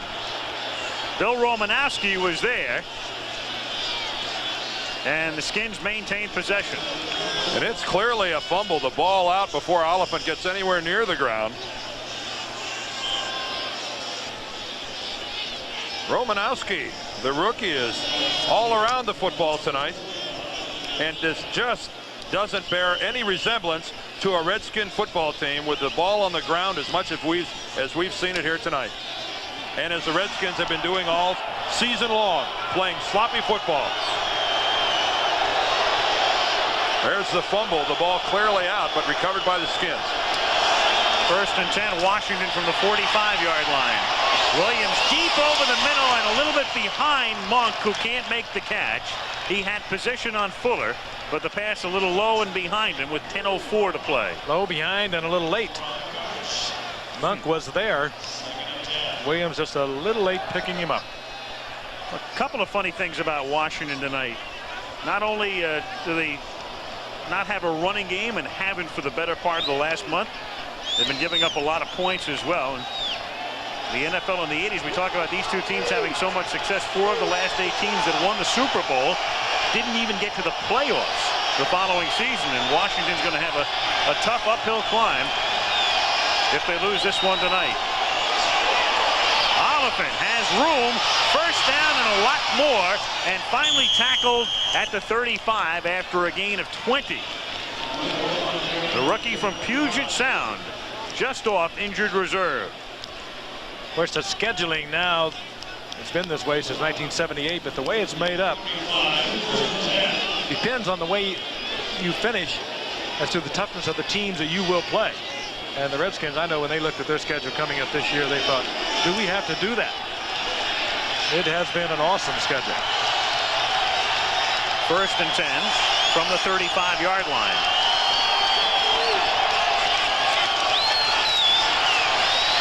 Williams over the middle. It's caught at the 31-yard line by Ricky Sanders, and he is tackled by Michael Walter.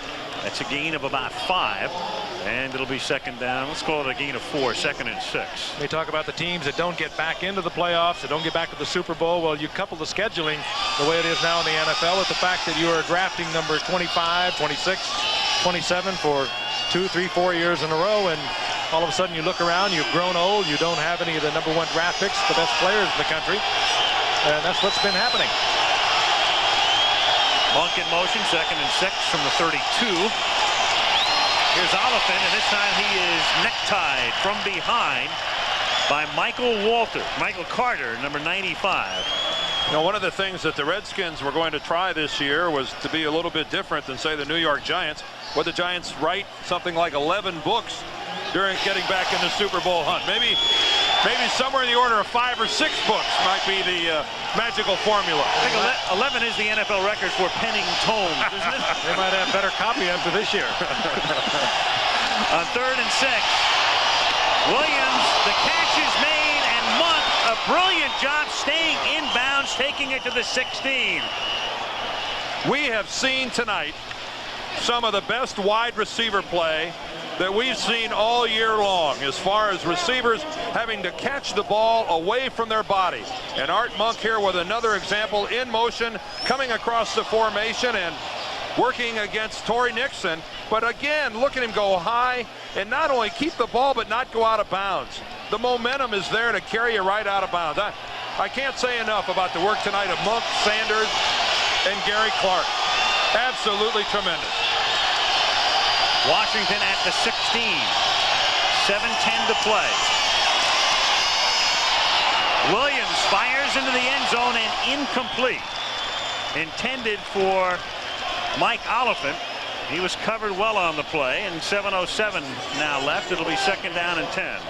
That's Ricky Ellison, who was back there with Romanowski. Sometimes, do you guys get the impression that Doug Williams throws the football on, he knows ahead of time where he's going to throw it? I mean, that time he throws into triple coverage, going to Oliphant, and really luckily overthrows it, or else that thing's intercepted. Really no place to put it. Second down and 10 at the 16. Caught at the 11-yard line by Monk, and he's tackled back at the 12. And so they have 6 yards to go on what will be a 3rd and 6 with less than 7 minutes to play. And Washington trailing by 16. 6 catches tonight for Art Monk. You're down 30-14. You got to put this in the end zone some way. You got to snap it up. You got to snap it up a little bit in the huddle too. These guys are taking their time. I would feel a little more urgency down to the extent the Skins are down now. Yeah, they're down 3 scores. I'd try to run some plays a little quicker than they are. Clock down to 6:20 on 3rd and 6. Williams chase, throws, intercepted by Ronnie Lott. And again, no place to put it. The coverage was there on Monk, and Williams throws it right into Lott's hands. Great coverage downfield. Williams pressured out of the pocket, and he delivered it, tried to squeeze it in there on the 3rd and long situation. Perhaps should have thrown it away and kept the 4th down, but again, Ronnie Lott, the leader of this defensive unit, comes up with the interception. Well, first of all, Doug Williams is flushed from the pocket, but you still had another down to work with. Sometimes you just have to eat it or throw it away. 49ers have it at their own 4-yard line with 6 minutes and 15 seconds remaining at Candlestick Park. 49ers now on the verge of going 7-5, and they'd be tied with the Rams for 2nd behind New Orleans. Washington at 6-6 would drop to 4th place in the NFC East. And San Francisco will try to take some time off the clock now as Roger Craig takes it up to the 5 for a gain of 1. Tonight on Nightline, a message for George Bush. The defense bills are coming due tomorrow on ABC. Big night. 2nd and 9 from the 5 is Roger Craig. High steps it for a first down to the 18-yard line. And that's exactly what you want to do. Take time off the clock and keep churning out the first down. Mr. Versatility two out. He can take it outside. We watched him go inside. Super receiver. They've used him tonight as a wide receiver, but he knows where the first down marker is. What a talent. So much has been said about the old football phrase about a running back having high knee action. You just don't see it where it's so graphically illustrated the way it is when Roger Craig runs the football. It's just like he shifts gears when he senses he's going to be hit and gets those knees up by his chin. How difficult it must be to try to tackle that guy. Here he is. Let's see if he puts it into motion here. No, one way to stuff it is like that. Wilbur Marshall right there before he can generate any momentum. Yeah, if you don't let him turn upfield. And Wilbur has been playing a good football game tonight. Wilbur, one of these guys that is really starting to settle into the Redskin defensive scheme. He came over with an awful lot of pressure, but I think the Redskins are getting their money's worth now. Talking about Craig, there he is behind Dickerson and Walker in terms of rushing in the National Football League at the moment. Washington has taken a timeout. Park in San Francisco. The sideshow goes on. Hope he doesn't make a mistake, take a bite out of the wrong item. Talent surfaces in many different ways, doesn't it? He'll curl the hairs in his nose. Yeah, this guy'd be fun to have over at Thanksgiving, wouldn't it? Yeah. Come on, go for it. I had a waiter like that last week at a restaurant. In your restaurant. I fired him. 2nd and 12 from the 15-yard line as Roger Craig takes it up to the 20. Washington had taken a timeout. Yep, he's still hanging in. Run it backwards. Wow. I'd like to bob for apples with this guy. Look.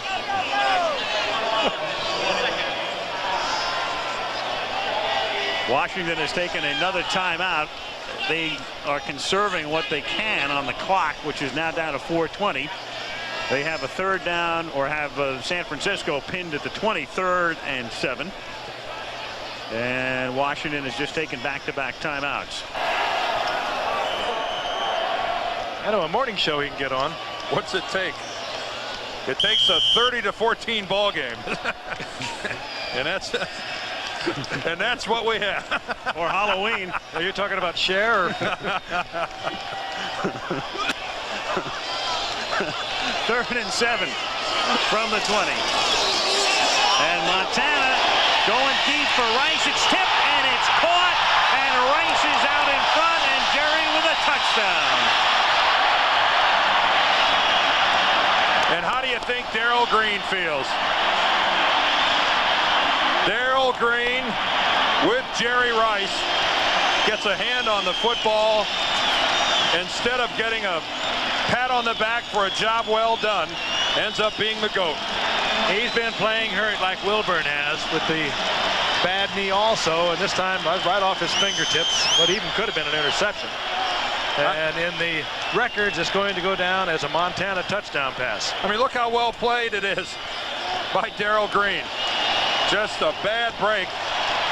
I'll tell you one thing. I'll take both those guys on my football team. I'll go to war with either Darrell Green or Jerry Rice. They'll probably both be in Honolulu. They both ought to be. Rice's 6th touchdown catch of the season. Mike Kofer for the extra point. And that's good. This drive started back at the 4 as the 49ers were just trying to take time off the clock. Well, they did that and added 7 points. They lead 37-14, and among the problems, and we've talked about Washington, their running game in disarray right now. Williams throwing interceptions, and defensively, only Pittsburgh and Tampa Bay have given up more points per game than the Washington Redskins, and that is amazing. It really is. How about that pass pattern as we look at it again? You think this pattern down the near sideline, the fly pattern, you think that sends shivers up the spine of every New York Giant fan? 78 yards in week 2. This one for 80. Boy, this guy can explode at any time, and here's the same guy that threw it against the Giants. And there seems to be a little football left in Mr. Montana. Well, Art Spander, the lead columnist for the San Francisco Examiner, was musing today if the 49ers lost. He was wondering about this being possibly the end of an era in San Francisco, in addition to it being a very important game. Well, the end of the era may be eventually headed this way, but not tonight. Montana with 1 more year on his guaranteed contract, and that has been extended to 1992, right? 92. Art was musing. He was musing. Musing, eh? Evening musing. He's also hanging around. Right. Ooh, what a hit on Morris. Felt that one too. Jim Fonhorst. His first call of the night, and he makes it a memorable one. Minnesota meets Michigan. The little brown jug. I was going to say, right. Jamie Morris from Michigan. Jim Fonhorst gets blocked right into the play by Terry Orr, and whoa. Montana, there is numbers for the year, over 2,000 yards after the performance to this point tonight. 13 touchdown passes. He's run for 1 as well this evening. 24-yard line, 1st and 10. Oliphant. Looks for room and is stopped at the 25-yard line. 3:48 to go. Moved around a lot to get a yard out of it. Interesting thing about this Mike Oliphant. There goes a flag, Al. For a change. A little late. For a change. Jerry Seaman. Delay of game, number 49 defense. Jeff Fuller late in getting up. He's laying on top of Oliphant, not letting him get off the ground. Look at Oliphant. He had great numbers as a sophomore and junior at Puget Sound, and then hurt his back and his hip as a senior, so the Redskins were able to get him in the 3rd round. 2nd and 4, and out at the 38-yard line. The catcher's made there by Art Monk. He's tackled by Ronnie Lott. 3:28 to go, and the Skins now without a huddle. I don't know what difference it might have made tonight, but again, if you were with us at the beginning of the telecast, Kelvin Bryant not even here tonight, out with an injured knee. 37-yard line. And up at the 44 now. The catcher's made there as the Skins move the ball up the field, but they're down by 23. Jerry Rice on Monday nights back in '85. Huge night against the Rams. 86 in Washington. 12 receptions. Another first down here at the 35-yard line. That's Clark. And then to pick it up again against the Bears last year here when San Francisco routed them 41-0. 3 touchdown receptions. And even this year in Chicago, he didn't have a big night, but he scored their only touchdown in the 10-9 loss. That 86 game, they lost that game.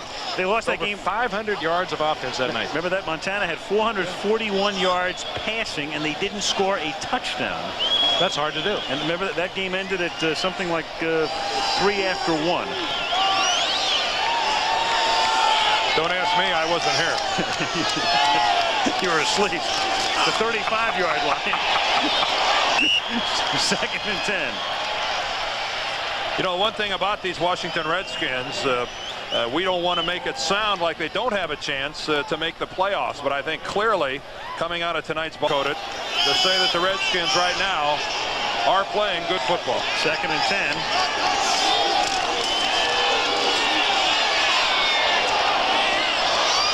And I mentioned before, after the incomplete pass intended for Oliphant, Joe Gibbs talking about lamenting the fact that the special teams have made one bad play seemingly every week. And again, you go back into tonight's game and think about the key play. It's the Taylor punt return of 95 yards, makes the score 17-7. And then they have a blocked punt for a touchdown in that game. And the snapping problems.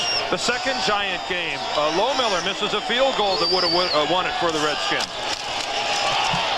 I mean, it's been that kind of a crazy season for Washington. Monk takes it to the 18, and that's a first down with 2:33 to go. The kicking game, which traditionally has been a Redskins strong suit, just hasn't been there for them this year when they need it.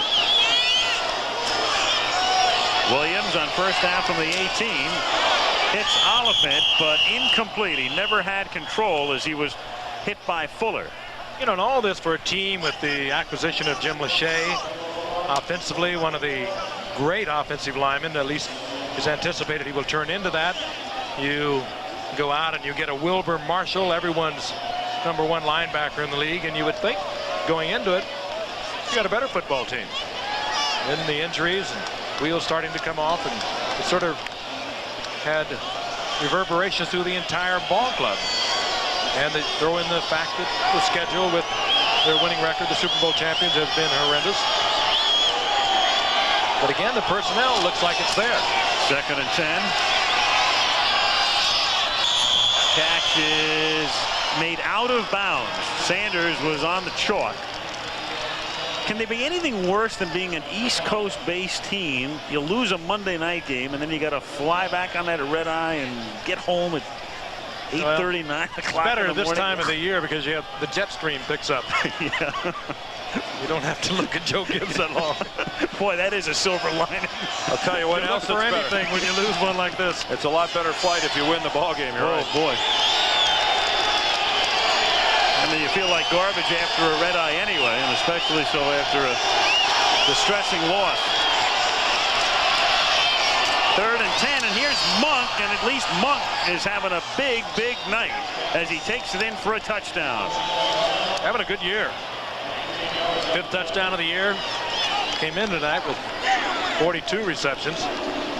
Been fighting the injury bug over the past couple of years. How about the way that Doug Williams is staying in this ballgame? We had a shot a couple plays ago of him yelling at his teammates to get in the huddle, trying to fire them up.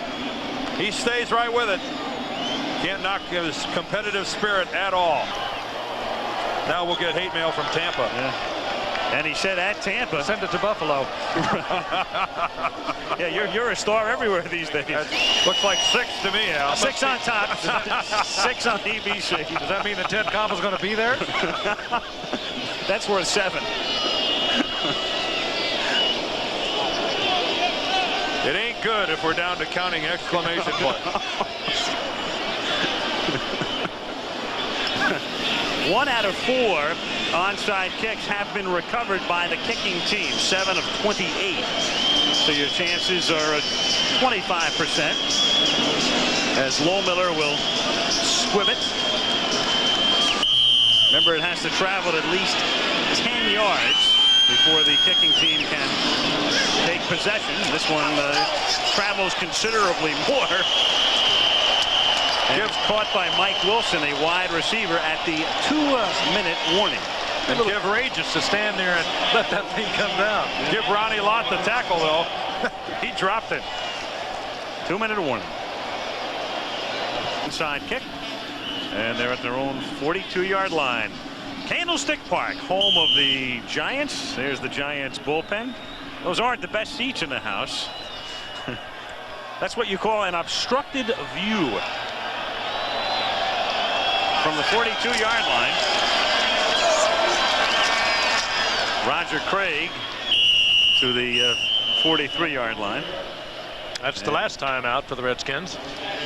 And we can tell you the executive producer of This guy, for those of you who wonder why we're laughing, I mean, Billy Edwards stands on the sidelines, wears the orange sleeves, and coordinates with the referee when we go to commercial, when we're gone. At this point, and the Redskins have taken all of their timeouts, and so the clock will run down as Dubose carries. And our thanks, as always, up here to our statistician, George Hill, and our illustrious spotter, Malibu Kelly Hayes, America's #1 designer spotter. Indeed.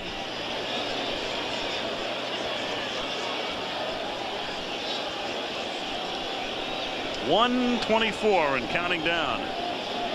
Gibbs heading home. He'll prepare for Cleveland. Bill Austin, the coach at that point. Here's Tom Rathman out to the 46-yard line. And it'll be 4th down and 6. And they can take it almost all the way out. The 30-second clock lags the game clock by about 12 seconds. A lot of fans have gone home, but what a night for Joe Montana. Feeling the heat, as he has many times here in this area. And coming through with a superb night and playing half the game with an injured knee. Well, they love him. There's little doubt in my mind, and having lived here for a number of years, there have been 2 contemporary superstars in San Francisco sports. One is Willie McCovey, and the other is that man. 2-time Super Bowl MVP. Loved beyond description. Very cool about everything. There's a lot of turmoil inside of this man. He is really affected by what he reads and what he hears. Last year, the rumors were going around he was in some other state involved in all sorts of nefarious actions. And rumors this year about a possible trade to San Diego at one point. 49ers run the 45-second clock down as far as they can and then boot it away. And a fair catch was made by Anthony Allen at the 12 with 3 seconds to play. So 1 play left in the game. Al, you talked about the loved athletes here in the Bay Area. What about Bob Brenly? He would be about 6th. 6th? Yeah. Okay. On the all-time list, but a terrific guy. Bob Brenly, come on. Long night for this man, Doug Williams. And the thing about Williams, too, is you never hear him making any excuses after the game, and I'm sure tonight will be the same. One last gasp. Gary Clark, and then that'll pad the stat sheet, and that's about it. Up to the 33-yard line, Joe Montana in fine form tonight. Bill Walsh in his 10th season. And as we mentioned, at the center of a lot of controversy this week and this season. But tonight, all is aglow in San Francisco as the 49ers win a game they really had to win. And when you looked at that, Montana shaking hands with Doug Williams, Joe Montana sprinted all the way across the football field to get to Doug Williams to shake his hand. A couple of poignant scenes. A sprint by Joe Gibbs all the way across the field to shake hands with this man, Bill Walsh, who is also congratulating Doug Williams. Well, at least the Coke machine in the 49er locker room will be spared dismantling tonight. for one more week anyway. 37-21. Al Michaels along with Frank Gifford, Dan Deerdorf, and that's the story from Candlestick Park, where the 49ers beat the Redskins 37.